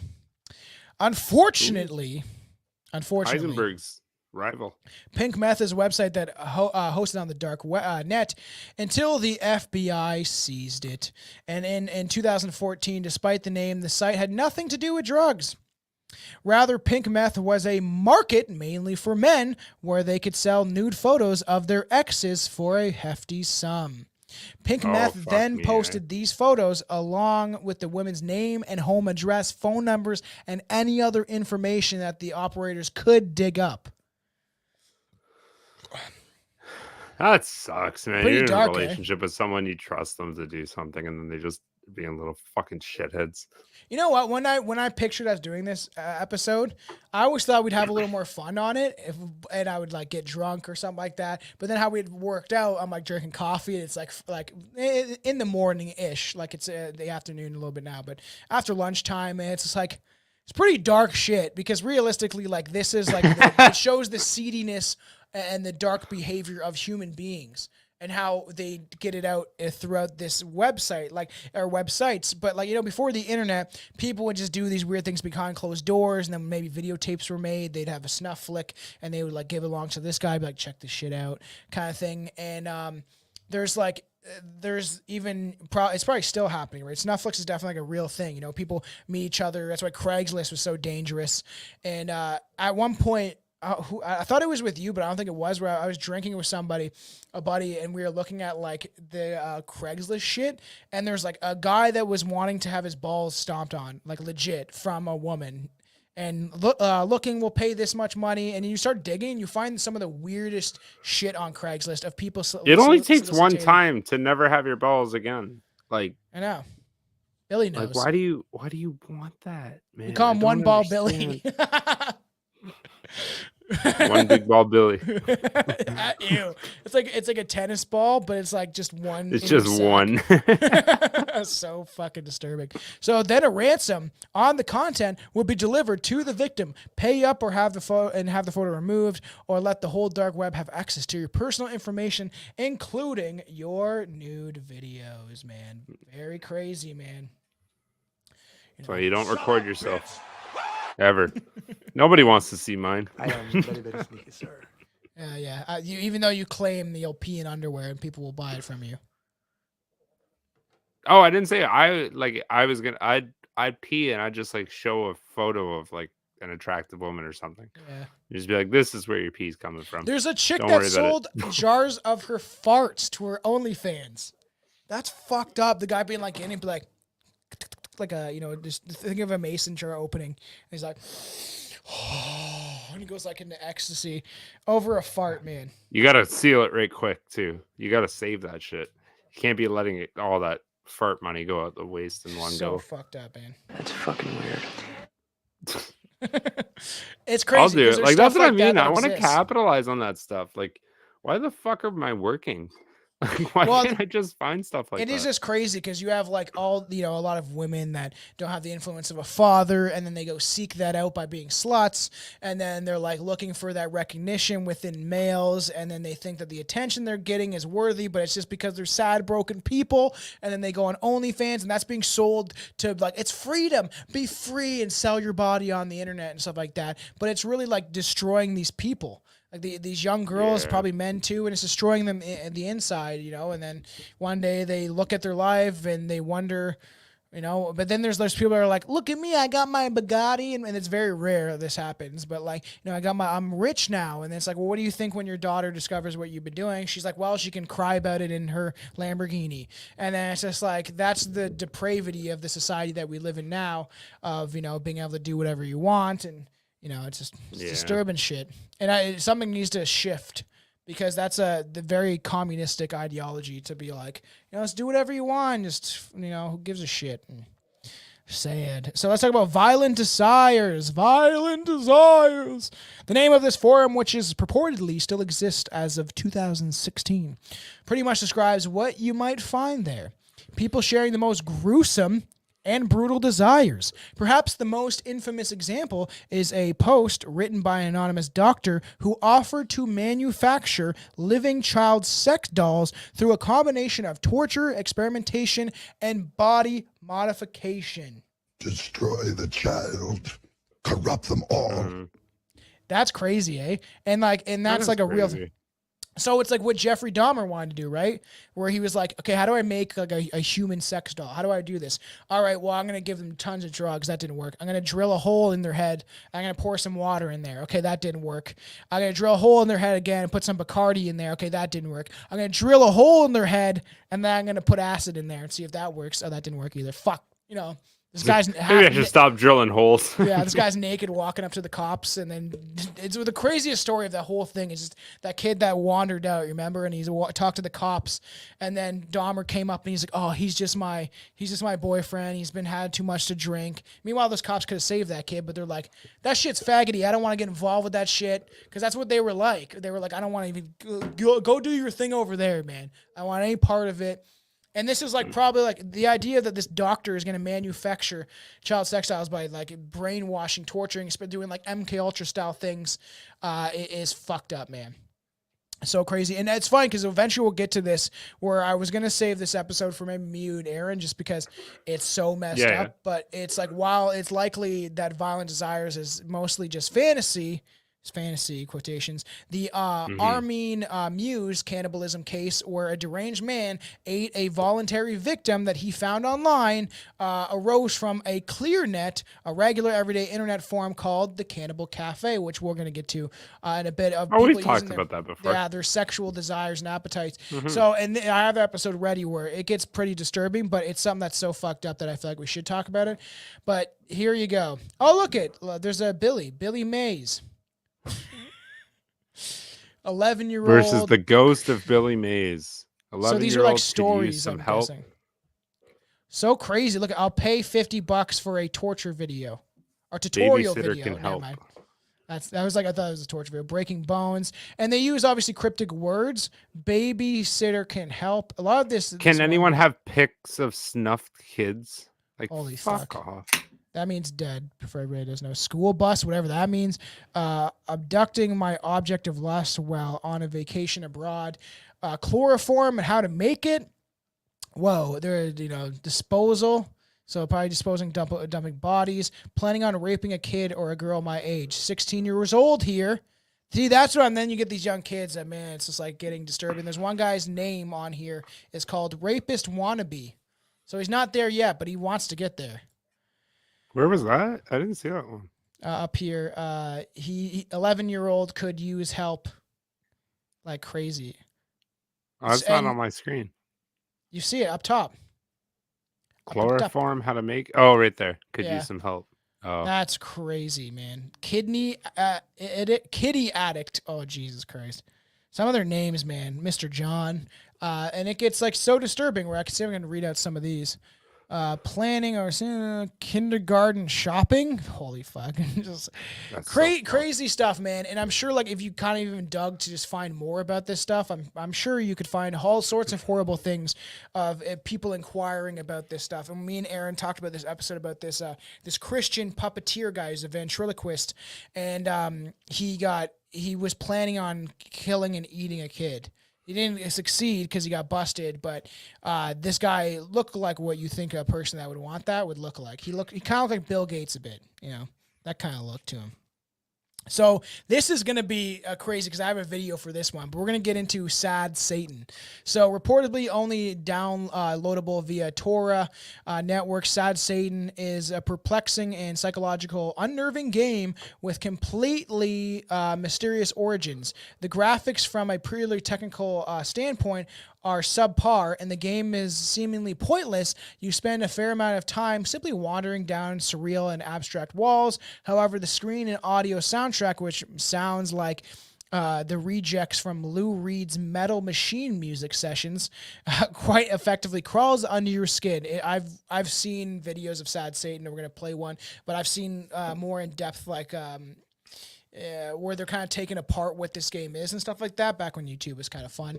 And, it is disturbing, and it's just disturbing where it's like almost like annoying, where it makes you feel like sick.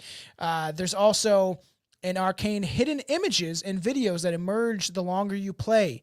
The clips that seem to hit at lethal acts being committed by people in masks. Is it just random, or like maybe just an atmospheric spooks, or it goes a lot deeper? As of writing this, Sad Satan is no longer downloadable, but YouTube provides a glimpse into the truly unnerving gameplay. And there's people that claim that there's like images of people getting killed throughout the game and weird stuff like that. And this is kind of what it looks like. And it gets disturbing. Did you want to see it? Well, it's about 2 minutes. Sure. So you can unmute your mic and we'll talk about it as it plays. So for all the audio listeners, it's probably going to be a little annoying.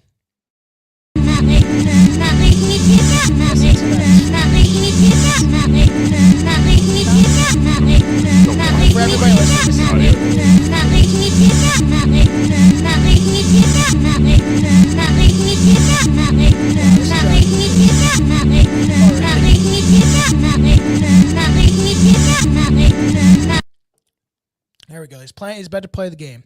See how annoying that shit was? Noise. That was fucking annoying.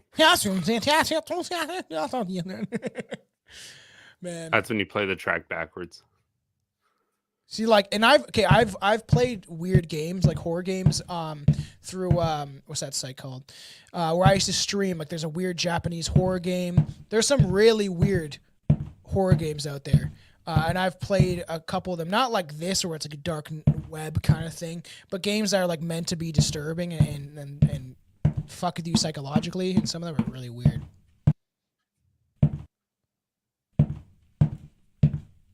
So I just want to show kind of because like I don't know, things change all of a sudden, and I just want to show kind of people what this was kind of like.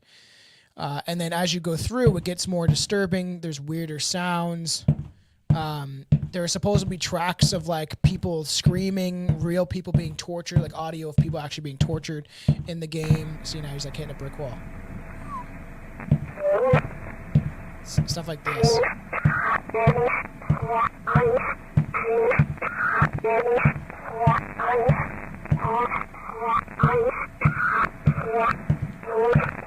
Fucking weird, man. You know that's backwards. What? See, what's that about? Is that what man? it is? I don't know. Because stuff like that pops up. Weird I images. thought that was you that... No. That's from the game.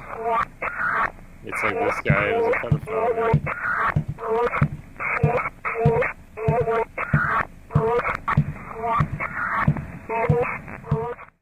So a bunch of weird stuff like that happens, where you like images pop up, random shit happens, and it is fucking kind of weird. Because I go on what's that? So I have it somewhere here. Where are you? Where are you? Where are you? Oh, Steam. So like there's Steam where you can like buy games, like underground games that are made by indie game people. And when I was actually trying to like stream on Twitch and I was like, oh, like, you know, I can use it for Patreon. I was playing some weird games. There's one Japanese game that was just so bizarre. I would like to replay it at some point.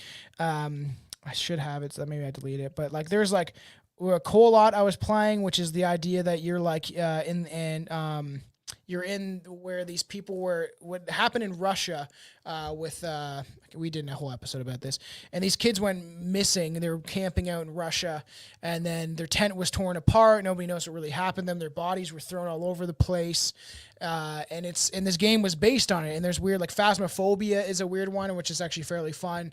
If you can get people to play, is you go on and you like hunt for ghosts in like houses, and these ghosts come through, ghost detecting equipment. It's a fun game. Like a lot of people like watching it stream because it is the first time I played it. I mean, Juan were like playing it, and it scared the shit out of me. Like you can summon like Krampus all of a sudden. I think you told me about that one already. Yeah. Yeah. There's some weird games out there, right? So what do you think of Sad Satan? Pretty weird. I want to play it. Yeah, pretty weird, eh? Would you be able to play it? Would you push the boundaries? See how far you could get? It's a fucking video game. I'd finish it. Taking me 10 minutes, man. Watch me. And then nothing obviously Tom hasn't showed me before. yeah. So obviously some of the most disturbing stuff is stuff like human trafficking. Billy's favorite pastime. That's not cool. Don't say that. I'm fucking kidding, man. So this is like the part. This is the Cannibal Cafe. Do you want to read it for the listeners? This website contains matter content designed for fuck, man, dude, that's small. Just like your penis. Content designed for and by adults. There are discussions and images which may appeal to your most depraved based instincts and should not be viewed by those who are considered adults in their particular geopolitical reality. So it should not be viewed by actual adults? I don't know. Is that what it just said? We'll get more into that stuff later. But so could you purchase a human being on the deep web? You just cut out, man. Could you purchase a human being on the deep web? There you go. Could you purchase one? Do you think? Get your life together, man. Get your life together. Dude, you were bro. just muted for like half of that. Get your life together, okay?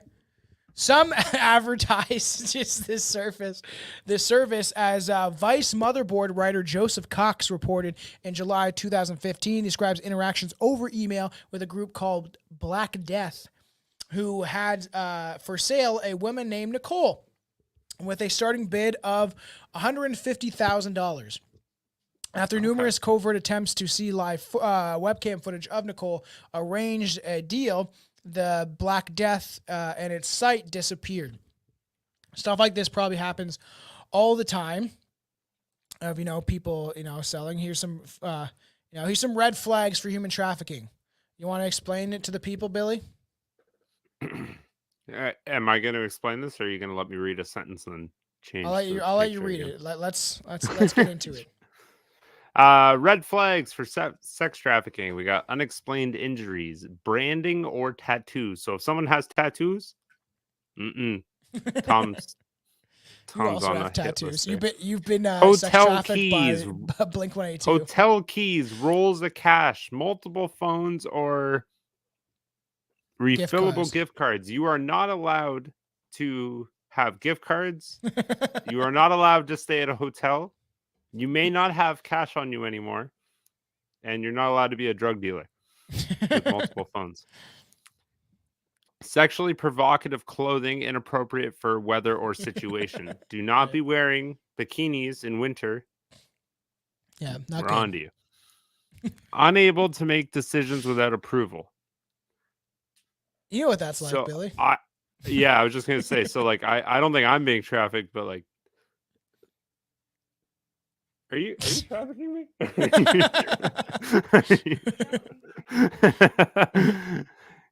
Claim of older boyfriend or girlfriend. Ooh, he's an older one.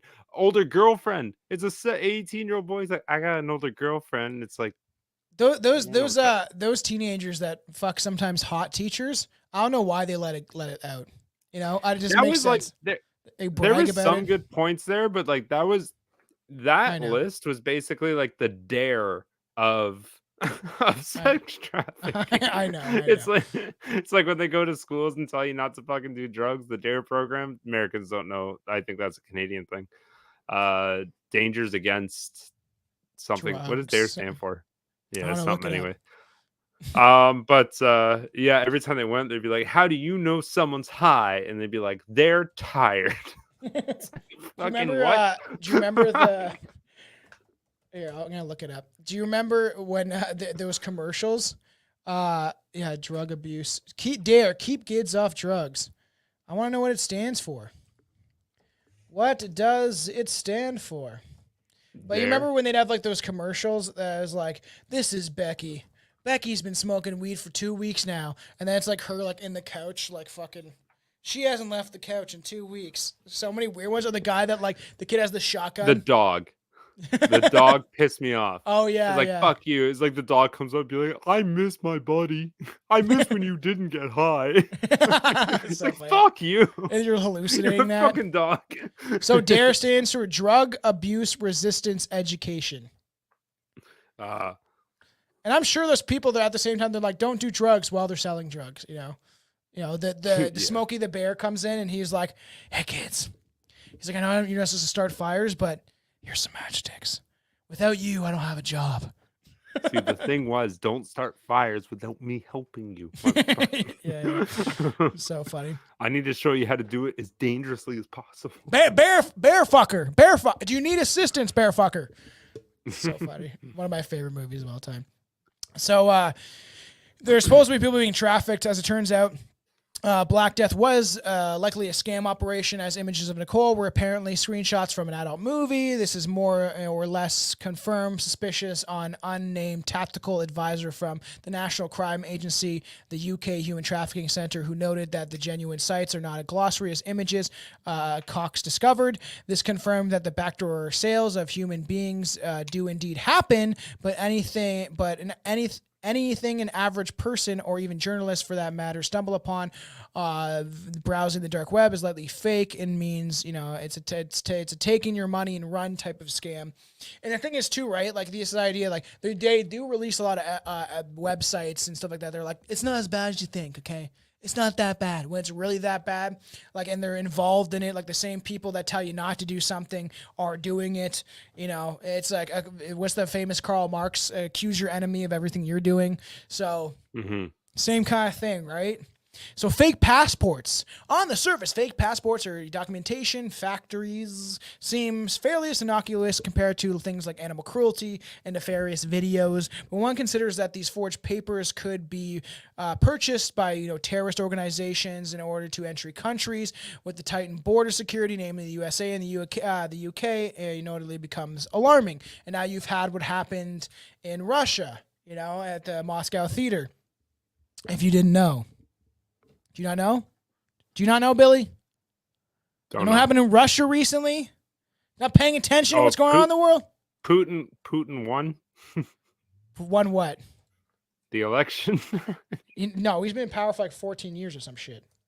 And then they claim that it's a democracy. They just did one. They just did an election. And People, Putin won an election. People like him, and there's people that like I don't believe either side is good. People are like, nah, he's the good guy. He's an Orthodox Christian. Da, da, da. And I'm like, maybe he's fighting against the dark network of people. Maybe something like that's going on. Who knows? Maybe he's trying to fight against the deep state. I don't know, but I don't trust either side. But yeah, there's a Moscow shooting, a theater crisis. Where's the recent one? But anyways, and they're blaming ISIS, which we all know who created ISIS. If you don't know, then you're a fucking idiot. ISIS. So it's so funny because it's connected to obviously 323 or 323 is connecting to when this happened. It's connected to Skull and Bones. I think 332 or whatever or something like that. It's just all these numbers and things happen at times that are mathematically relevant to things like the Freemasons and stuff. So more than 130 people killed. ISIS claimed responsibility for the attack of the popular concert venue near Moscow Friday, left at least 133 people dead and more wounded. And it's just so funny that like this barbaric act of terrorism. And ISIS like, yeah, we did it. But you know who funded us? Do you know who funded us? Do you know who created us? Start digging a little deeper and you'll find out real quick. Israel. Somehow these three-letter agencies, it's the problem, reaction, solution, right? You create the problem that you need to cause a reaction out of people, and then you get to go do what you want. The idea of like, oh, we're just defending ourselves. We got to kill 100 people for the 2 hostages that they have, stuff like that. And it gives them people an excuse to be able to do horrible things in the name of defense or whatever it might be. Or we got to go into Syria because ISIS might be there. Oh no, we got to go into Iraq, Afghanistan. We got to bomb Iran. We got to go into Lebanon. We got to go into we got to go to all these places, right? It's so funny that they bitch about Russia wanting a few kilometers of land. When the United States is like, oh, we destroyed this place, that place, this place, you know what I mean? We just invaded this place because there's terrorists there. Fucking terrorists. We got them. We got the terrorist. Get like some fun weapons off of the black market like this. I want that. I want you that. Want this? Yeah. And get AKs, man. AKs seem like a fun gun to shoot off. Don't know what that'd be like. 0 accuracy, just. I know, and the kickback's probably fucking pretty horrible. That's like when supposedly like when they left all the weapons in Afghanistan. Just crazy how that happened, and then they end up in hands of other terrorist organizations that are also funded by the same people, and it's just crazy. And these fucking people are like, what is this? How do I use this? And they're like blowing each other up by accident because they don't understand how the weapon systems works. Boom, boom, So, and obviously there's like fake passports. In a February 2017 Daily Beast article reported a document factory ran by the Camorra or Napoleon Mafia? The Camorra. Camorra. Oh, I thought you were just trying to say camera. No. Neapolitan Mafia. That sounds like a good ice cream. It's an ice cream that you like, you eat it and then you find like the fake passport in it. That's yeah. Stupid. Advertised their services on a website that only can access via the deep web. These passports reportedly so sophisticated that they easily pass as the real thing. There were also connections between this company and a string of arms deals carried out by radical networks. It's crazy, right? There's so many crazy things on the dark web. You can even get a hitman.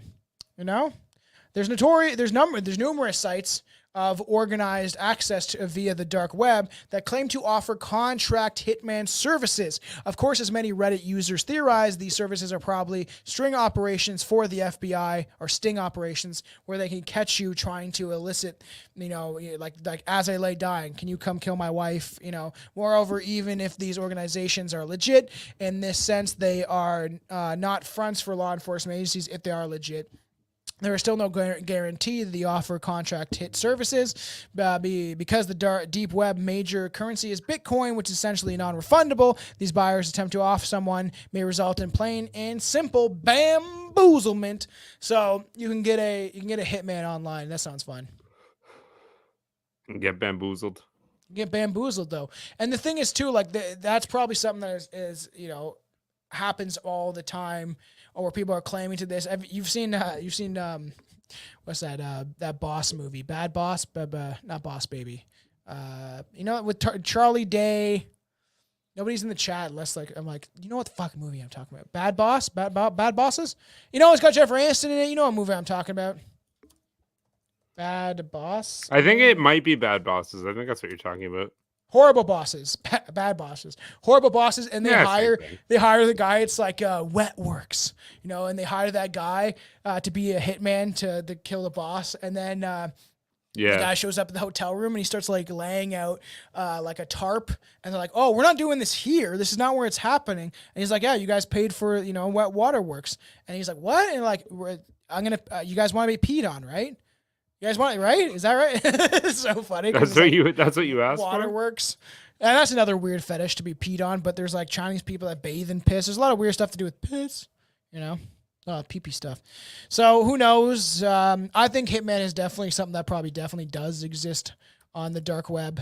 People just hired hitmans to... But then I think the majority of the time, especially like an average citizen that is planning to do something like this, most likely... it's probably they get scammed. You know what I mean? They probably get scammed. All right. We're going to let Billy piss because he has to pee himself. Thanks. So go pee. I will play Sad Satan for everybody again, and I'll cut this out after. So just everybody stay tuned. We will be back.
All right, we are back with the dark web, everybody. We are back in the house. I'm back. That was good timing. I just sat down. Seeing where we're all at, everybody. So it's always fun going live with this stuff, and then audio listeners get it a little later. That's why there's things that may not get edited out because we're going live everywhere. Yeah. So weapons, bang bang, shoot shoot, poo poo, pew pew, pew. Pew pew, not poo poo. Pew pew. Gary, put away your gay pistol. Poo poo. I just wish I had the sound effects that I wanted to get. I couldn't get them in time. Where it's just like I ordered shit off the dark web, a poo off the dark web. While sales of guns and other weapons take place in certain areas of the dark web in the dark web market, it isn't common as most people actually think.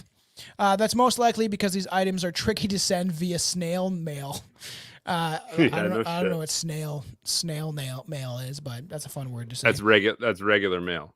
Yeah, because it's slow, I guess. Yeah. Boom, boom. Snail mail. It's not email. It's snail mail. Yeah, sure. Okay, I guess that makes sense. What do you mean? That's a common saying. To drugs, which can be easily hidden when shipped in small quantities, according to Fast Company. Moreover, you should attempt to purchase. It says you should. Should you?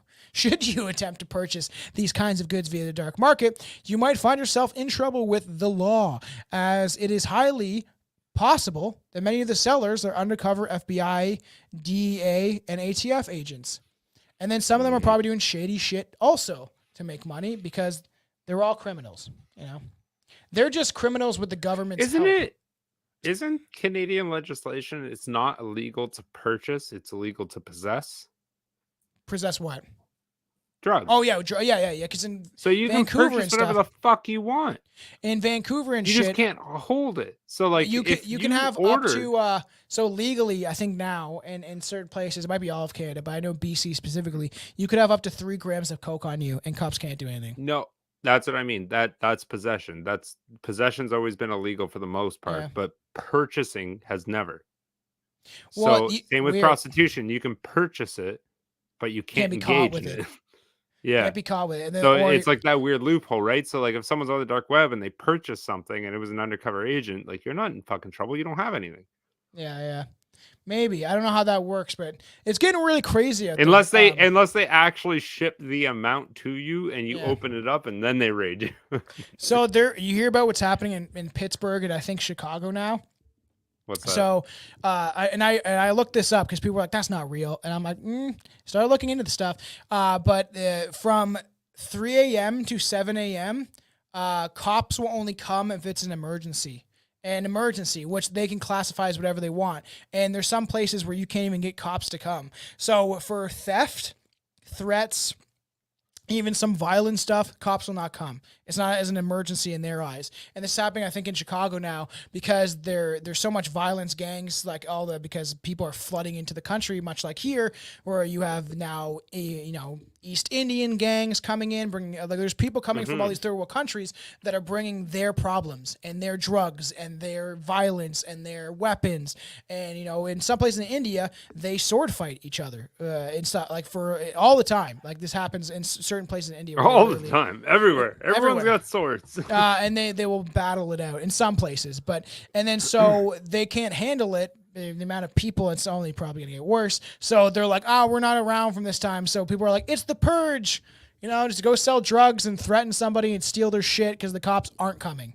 So if you're in Pittsburgh or Chicago, I would like to hear if this is true because I did hear the cop literally said this in Pittsburgh, at least, on a live news conference thing where he's like, well, you're going to be able to, there's a phone call thing you can call into. There will be, so if you go to the police station, it's like, this guy's chasing me. He's going to kill me. There's like this little box you can just like beep. Hey, so there's a guy chasing me right and then you die. And then it's just like on recording.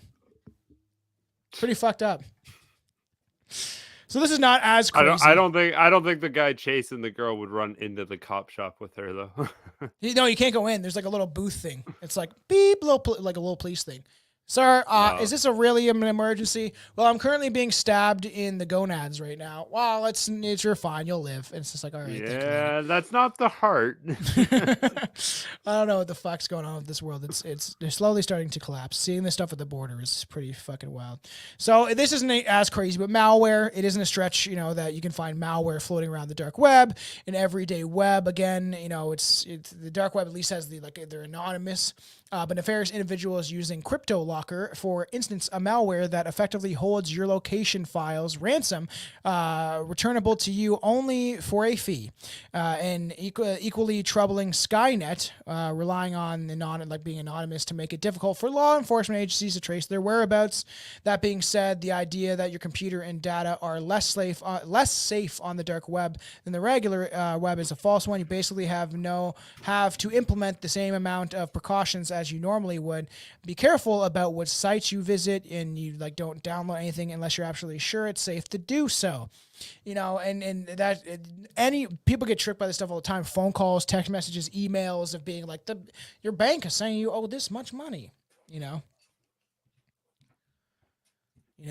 you got tricked from that. You don't right? know. Didn't you Sorry? you got tricked by a guy, right? Some East Indian guy got you to send him money. Yeah, he took my whole house and everything. That's why I'm in New Brunswick. That's why you're in a Took trailer. my house from Ontario. He told me he was an Arabian prince and he just needed a little bit of money to let the funds. And I said, I know our government's bullshit. They're definitely holding his funds. So I said, okay, I'm gonna help you out.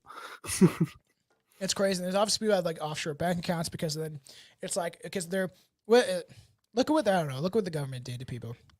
Seizing and freezing their bank accounts. That's crazy. That's what China does. So the fact that Canada has done that to its own citizens should alarm more people than it did. And then there's people that call the convoy Nazis or whatever, the convoy idiots, all this shit of people just being hey, something's wrong. The government shouldn't have this much power over us. And these people are no, I want more power. Give more power.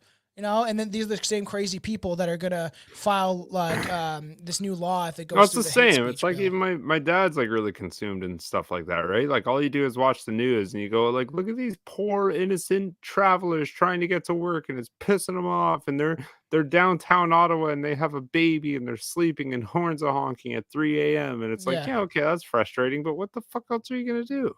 You have to stand up what somehow. Else are you gonna do? Well, and the thing is too, right? That they were pretty. A lot of the truckers were they stopped by 10 a.m. And the idea is to make a disruption. I don't care if fucking people's babies are sleeping. Give me a break. The government has lethally forced an injection onto the population against the criminal codes and against our supposable charter of rights that gets trampled on all the time. And now it's happening now, man. In St. John's, fishermen were protesting against these certain laws that were coming in against fishing, and so they protested, and guess what? The cops showed up with horses again, and some guy or some lady had her rib broken. Her rib or her what's that called? That bone right here. Hip bone. I think it was her hip bone broken from the cops trampling with horses again. So, and it's just do we not learn our lesson? I think they did win the court. They did win in their favor, I think, as far as but it's the same thing. It's so funny that Palestinians, which I agree is what's horrible is going on there, but they can stop infrastructure. They can do way worse things to disrupt people than the trucker convoy did, and nothing happens. There's been violent acts and fights and people getting hurt during those protests, and nothing is being done about it. But if you're white and you want to stand up for your own country, oh no, you're a Nazi, you're a bad person. If you want to stand up to your own government, that's not good, but you can stand up to governments across this sea. This is about the dark web, though, I think. Excuse me. I'm sorry. I'm out of control. I apologize for that. So red rooms are said to be some of the most horrific places on the deep web. Very scary places to go. In a red room, you can reportedly view a live stream of someone being tortured and murdered, and some even claim that the viewers can participate in these live streams by exchanging cryptocurrencies for specific acts of violence. As I said, kind of what they do with OnlyFans and places like that. There are two elements indistinguishable: a true red room from snuff films that are sometimes uploaded to the deep web. So there's supposedly snuff rooms. Pretty crazy. And so welcome to the Red Room, enthusiasts. We have been made aware of a copy of this site. You are finally reached the darknet's darkest and greatest Red Room. Very soon, we will bring our roomie into the Red Room. And even though she has at some point not the first idea yet of what is going on and going to happen to her. She will be tortured and she will die. And you could be the spectator. We will be streaming in the astonishing event via the Tor network with our high capacity servers in 1080p, which is the minimum screen resolution required to fulfilling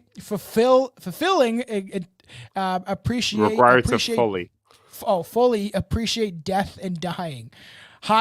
Jesus, man, it is crazy. Like, you can see somebody die in 1080p, man. Welcome to the Red Room, and it's high def crazy. sound will also be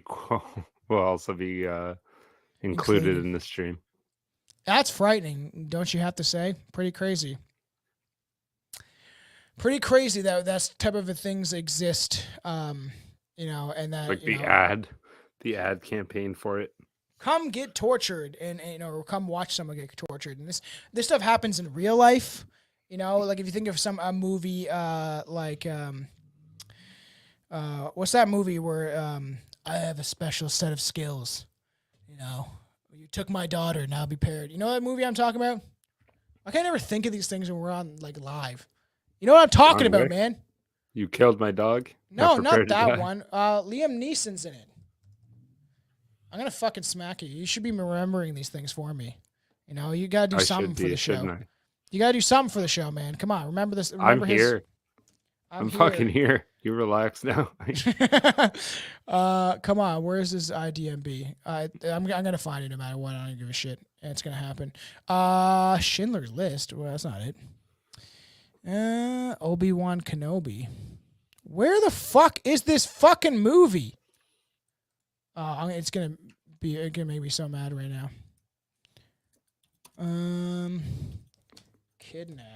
Kidnapped daughter movie. Taken. Man, how easy. That was very simple. Taken. Yeah, I just got it. Taken speech. I just searched. I have a special set of skills. But like that movie, that stuff exists, man. And stuff like Hostel and stuff. So according to IT experts that frequent the deep web, if red rooms do exist, they would be so heavily guarded that only a select few people would be able to access them. Numerous fake red rooms have been reported as law enforcement sting operations across the web, making it even more difficult to find a real red room.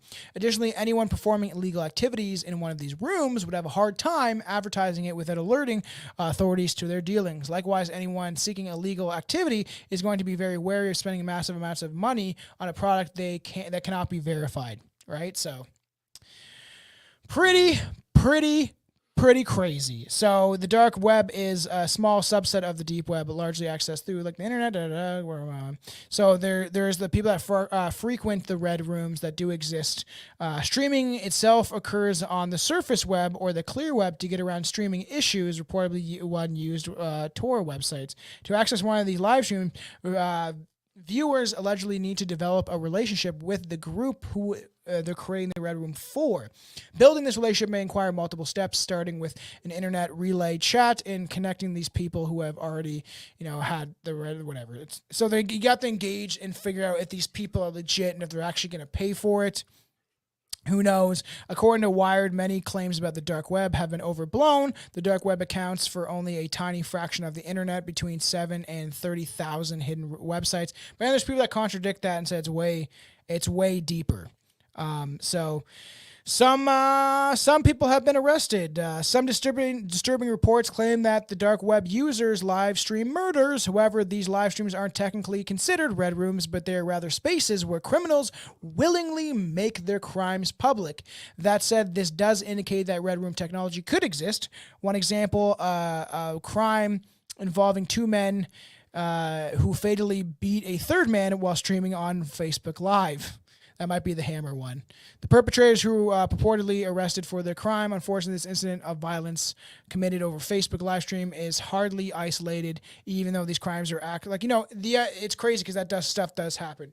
Like the kids that will live stream their manifesto, like that one weirdo over Facebook and being like, all these girls will fucking have sex with me. I'm going to go kill everybody, and they do stuff like that. And it's true. This one is quite fun. Sad boy. So there is a site called Human Experiment is allegedly a red room. The website, The Human Experiment, is said to be legitimate red room where criminals allegedly perform horrible medical experiments on their animals and people in exchange for cryptocurrency. On the other hand, many skeptics believe it is a way to scare people away from the deep web. It's definitely weird stuff that is happening, you know. So those who believe in the existence of red rooms often point to this case of Peter Garner Scully, which we kind of talked about earlier.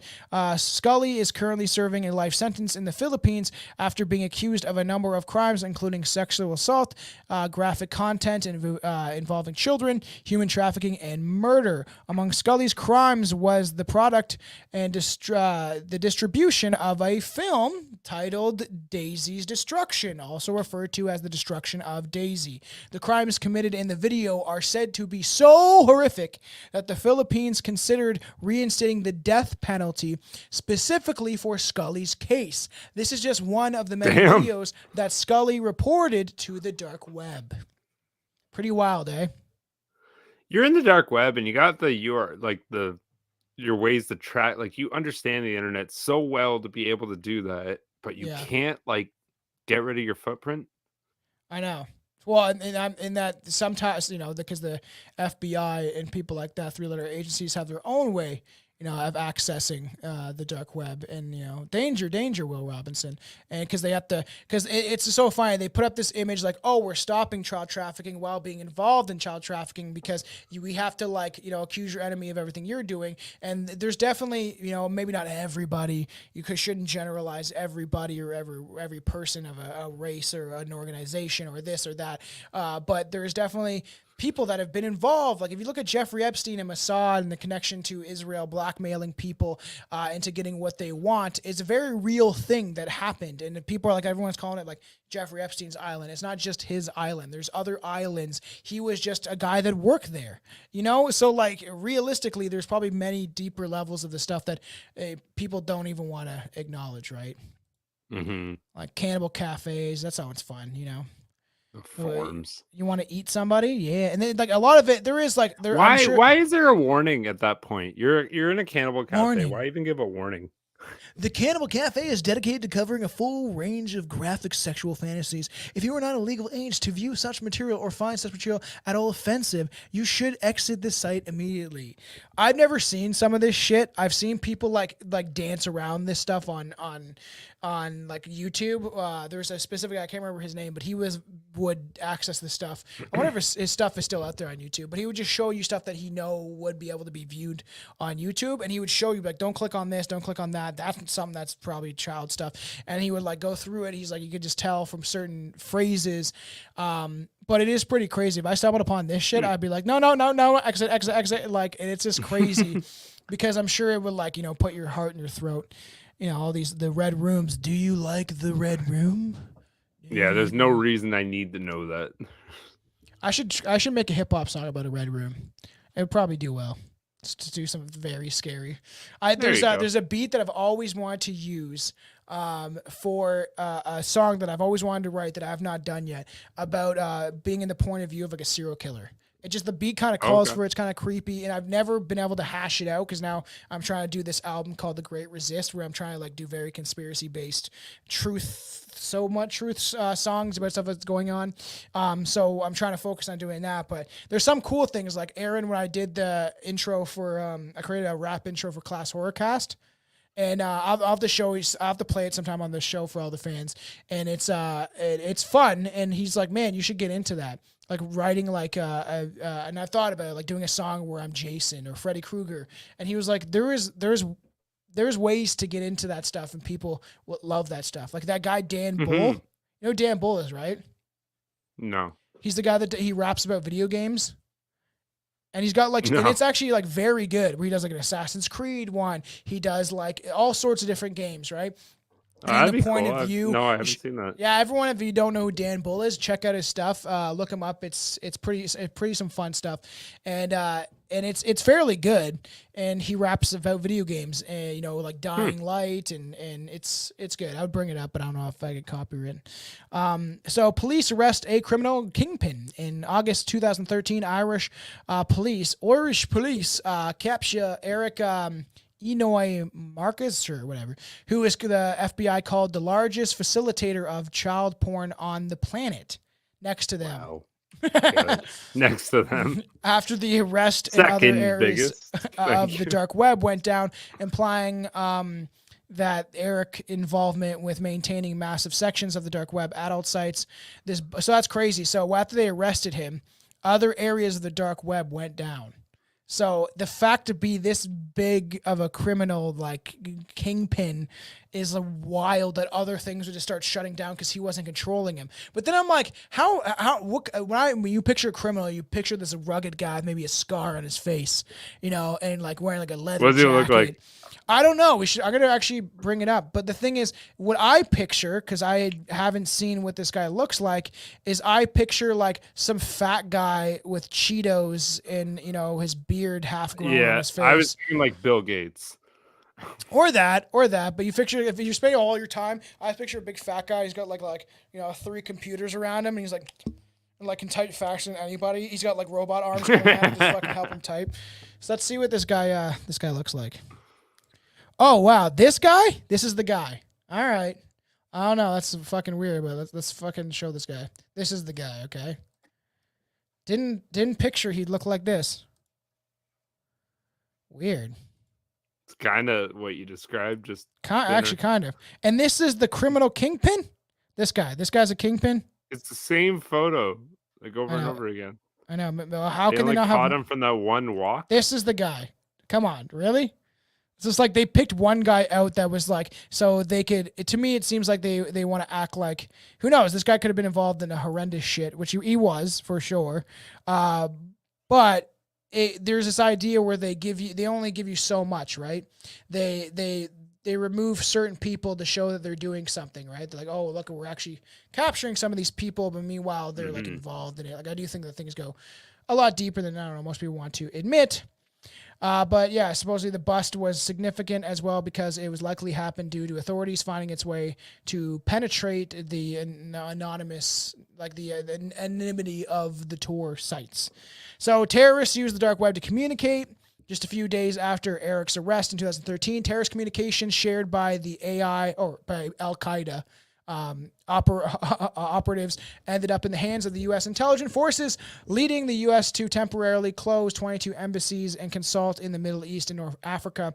Terrorists increasingly began to communicate using sophisticated versions of the dark web. By 2013, authorities were learning that terrorists coordinate many attacks to the dark web because it's secretly them. Because Al-Qaeda, was funded by 3-letter agencies, like even just like the idea of Osama bin Laden, right? And the fact that they used him to fight against, Soviet Russia, and then they're like, oh, we need an excuse. And my belief is he was dead probably before 9/11. He could have been still around, but they definitely didn't kill him in the ways that they said they did. And they threw his body out, and his body, we didn't get a picture of it. We didn't get any evidence that we actually killed him. We just made a movie about it to convince the masses that this is what we actually did. But he was supposed to be on dialysis in the 90s. He could have been dead even before 9/11, and they used old footage of him in some sort of cave, because deepfake technology also has been used for a very long time, more than people understand. And they dubbed this tape saying he was like, "Oh, death to America." And then it's, la, la, la, la, fucking death to America, boom, boom, boom. And, it wasn't real. So, and so the end of the song, we just want to mention, obviously, Silk Road. One of the most famous drug markets that was on the dark web. And I remember, like, when the internet first started as a thing, see, there's Silk Road. Pretty crazy. Look at all that drugs, man. A lot of it was weed back in the day, but pieces 10 white grams for $11.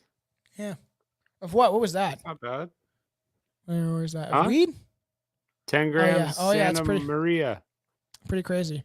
10 grams Half of a weed. gram of cocaine for $5. Wow. Wow, that's fairly cheap, man. That's why I come with all sorts of fucking shit. Cannabis, ecstasy, opiates. And this was a big thing. You can get like shirts, that like offensive shirts. fireworks, erotica, which I'm They sure got is. food. They got Yeah. food on there. So what type of food was that?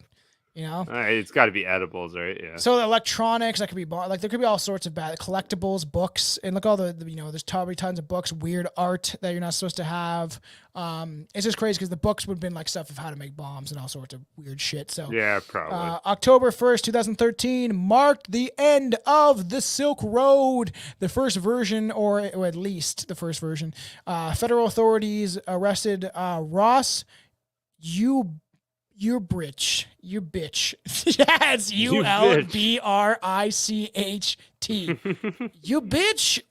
You bitch. So who they charged with creating the site, but the shutdown led to an uptick in similar drug-related websites.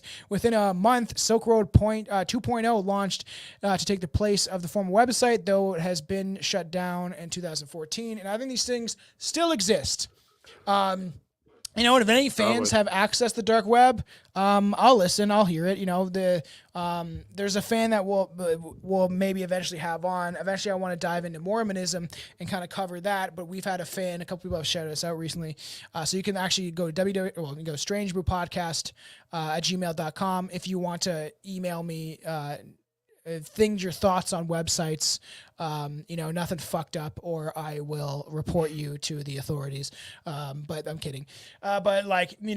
That you can access our www.strangerpodcast.com for all your shit. But, I'm interested in hearing people's stuff. So this guy was involved in Mormonism, grew up in it, and he defected essentially from it.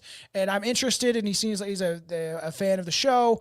And I told him that I'd be interested in maybe doing an episode about Mormonism and understanding it more than I do, and doing some research, and then getting him on like a part 2 to get into his experience with it, You were a Mormon, weren't you? Yeah, still am. Still am. Yeah, that's middle enough. Facts. How is New Brunswick, man? How is it going down up there? It's boring, dude. It's fucking boring. Really? Stores fuck me, man. Everything closes at 5. Everything. Nothing's open on Sunday. Saturday, everything closes at noon. Because they're religious, right? What the fuck? No, they're just bored. They're just it's my day off. Weird. Yeah, it's strange. I always picture doing this episode where I'd be half in the bag, but you know what? A little coffee, a little weed, a little edible makes it worth it. There you go. It's disturbing shit. I just wanted to cover the dark web because we did it way back in the day. And I will release that episode. I think I might have it already, but if not, I will release it on Patreon. There's some hand coming through the door, some evil hand. So funny. Just Chelsea putting shit in here that is mine because we're doing cleaning today. I cleaned out the whole studio. I gotta get rid of shit, man. You have too much stuff. I have too much stuff. You gotta get rid of it. I'm gonna just throw it at some homeless guy on the side of the street, see if he wants it. You should. You need this? Like in the scary movie where it gives him a sandwich. He's like, I said $1, bitch. But we got some fun stuff coming for the show. What are you doing there? What are you staring into the abyss for? I'm looking at my thing. Oh, okay, your fun fact. Yeah, we'll get into that. Billy's gonna be should be on the show consistently now. So at least maybe every other episode, so to speak. There's gonna be stuff with all 3 of us, maybe with Brett too, all 4 of us. We're gonna do some fun stuff. This gives the ability for us to live stream more and do some cooler things and to go on other shows, which we just recently did. As both of us actually for the first time went on somebody else's show. So yeah, there's fun stuff coming for the show. I just wanted to cover the dark web. We did it once, and this is kind of like a Strange Brew redo, and you'll be able to get the original episode on the Patreon, which we do get drunk on, like a lot of the stuff that we started doing on the show. It is crazy, man. It's crazy that that officially it was the end of 2018, but it also blows my mind that we started the show in 2018 very slowly, maybe releasing an episode once a month, or not even. Sometimes it would take, we wouldn't have stuff in the bank. We just get drunk, and it's just crazy that I've been doing this for 5-6 years now, and it feels like that long, but not really. But I always say we didn't really get going to 2019, 2020, where we really started doing this consistently. And I feel like we've gotten better. Still fucking 4 or 5 years. It's pretty crazy. Pretty crazy. Now support the show. Let me live off this shit, people. Okay, help me out. So Patreon's a lot of fun. There's a lot of fun stuff going on there. You get earlier episodes released. Our Taylor Swift sacrificed fan to the Illuminati. That's on there now, and it will be released this week, which will be a lot of fun for people. But there's a lot of cool stuff. I'm watching stuff that people told me I shouldn't. There's me playing scary games. There's older episodes of me and Billy. There's strange one. There's so much stuff, so much content on the Patreon. Please go support it and buy merch. Like I'm wearing one of our shirts right now. So go do it. Go support the show. Let's get into it. It's time for Billy's Fun Fact of the Day! I don't know how much I believe this fact, just because I couldn't. No, you can't not believe a fact, but I've never met anybody with this in my entire life. Have you ever met anybody with a third nipple? Yes. I've told you this story. There's a kid. I feel like you have. I just fucking don't know names, but I have to make it sense.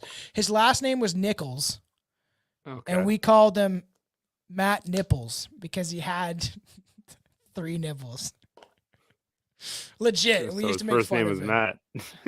Yeah. Matt Nipples, we called him. It's So 1 in fucked. 18 people. That's a lot. That's what I mean. Do you think Isn't that fucking vaccines are crazy? causing this shit? Dun, dun, dun. Just like giving you a Yeah, maybe now it's just all new. Just how it's like the every 80s, other it was kid's like, got a third nipple. I know 1 in 3,000 people had autism, and then it was the 90s, like 1 in 50 people, and that's like 1 in 30, and now it's like 1 in 14 or some shit have autism. Wonder why that is. A little fucking weird. So you just had a And nipple then thing? also, I got one more quick one. Ants don't have lungs. That would kind of make sense. They have what's that called? A thing, exoskeleton kind of thing. That I don't know how their bodies work. I've never been that Spiracle. bored. What do they have? How do ants breathe? Do they breathe? They breathe through their spiracles. 9 or Nice. 10 little tiny openings, depending on the species. Huh. Just like Weird. what, like into their body? Like they don't got lungs. Strange. The thing, No like, lungs. you got to be really bored to be like, how do ants live? But then there's the idea of like how we view ants is like how aliens view us. That would be the scariest thing. We step on one, we're like, whoops, like, and like, oh, poor guy, whatever. Not even care. Like, just don't give a shit. Kids torturing bugs, and then it's just like, what do you think aliens would do if we were inferior to them? They're bored. All right, let's bring it to a close. Everybody support the show. I hope you guys had fun along this journey of all the weird things you can find on the dark web and how you can access it. Like I said, take nothing seriously on the show. I'm not advocating for anybody to use the dark web in any way. I think it's dangerous, and more likely than not, there is a lot of 3-letter agencies that exist on there to catch people and acts of crime that they're doing themselves. Because you gotta gaslight everybody, even your audience. Everybody out there, take nothing seriously. Have fun with your life. Things are drastically declining, but have fun while it's happening, because eventually it's not going to be so fun anymore. Fucking A. It's ended in a very dark. So yes, everybody, this was the dark web, and give us 5-star rating reviews if you're listening. Support the show for free. You can give us a good review and 5 stars. If you don't like what we're doing, just turn it off. Like, I hate those people that are like, these idiots. Da, da, da, da. It's like, just turn it off. It's very simple. You don't have to give everyone your opinion. It's like, the idea of like you go to a restaurant and someone has a bad experience, they leave like a Yelp review. But a lot of people that don't leave, like if people don't leave reviews, it's because most times they're going to go back. Like if I had a really good steak at a restaurant, I'm not going to be like, this steak was fucking delicious. Love this place. I'll just go back because I like it. People leave negative reviews way quicker than they leave positive. Yeah, I know. Yeah. This steak was overdone by, it's just like they're freaking out. But all right, I digress. Everybody, support the show. Give us likes, comments on the videos. Like, help pump our numbers up. Tell your friends. This is the best way to do it. So tell everybody, word of mouth. And it's the first time we went live on Entropy. I'll have to check it after. I don't know. I'm trying to go live on everything I can. So we'll see how that went. So everybody love everybody. Never mind. Just like this. Fucking end it. Shut up. Everybody shut up. Everybody stop talking. Wait, somebody end it on this. Shut up, bitch.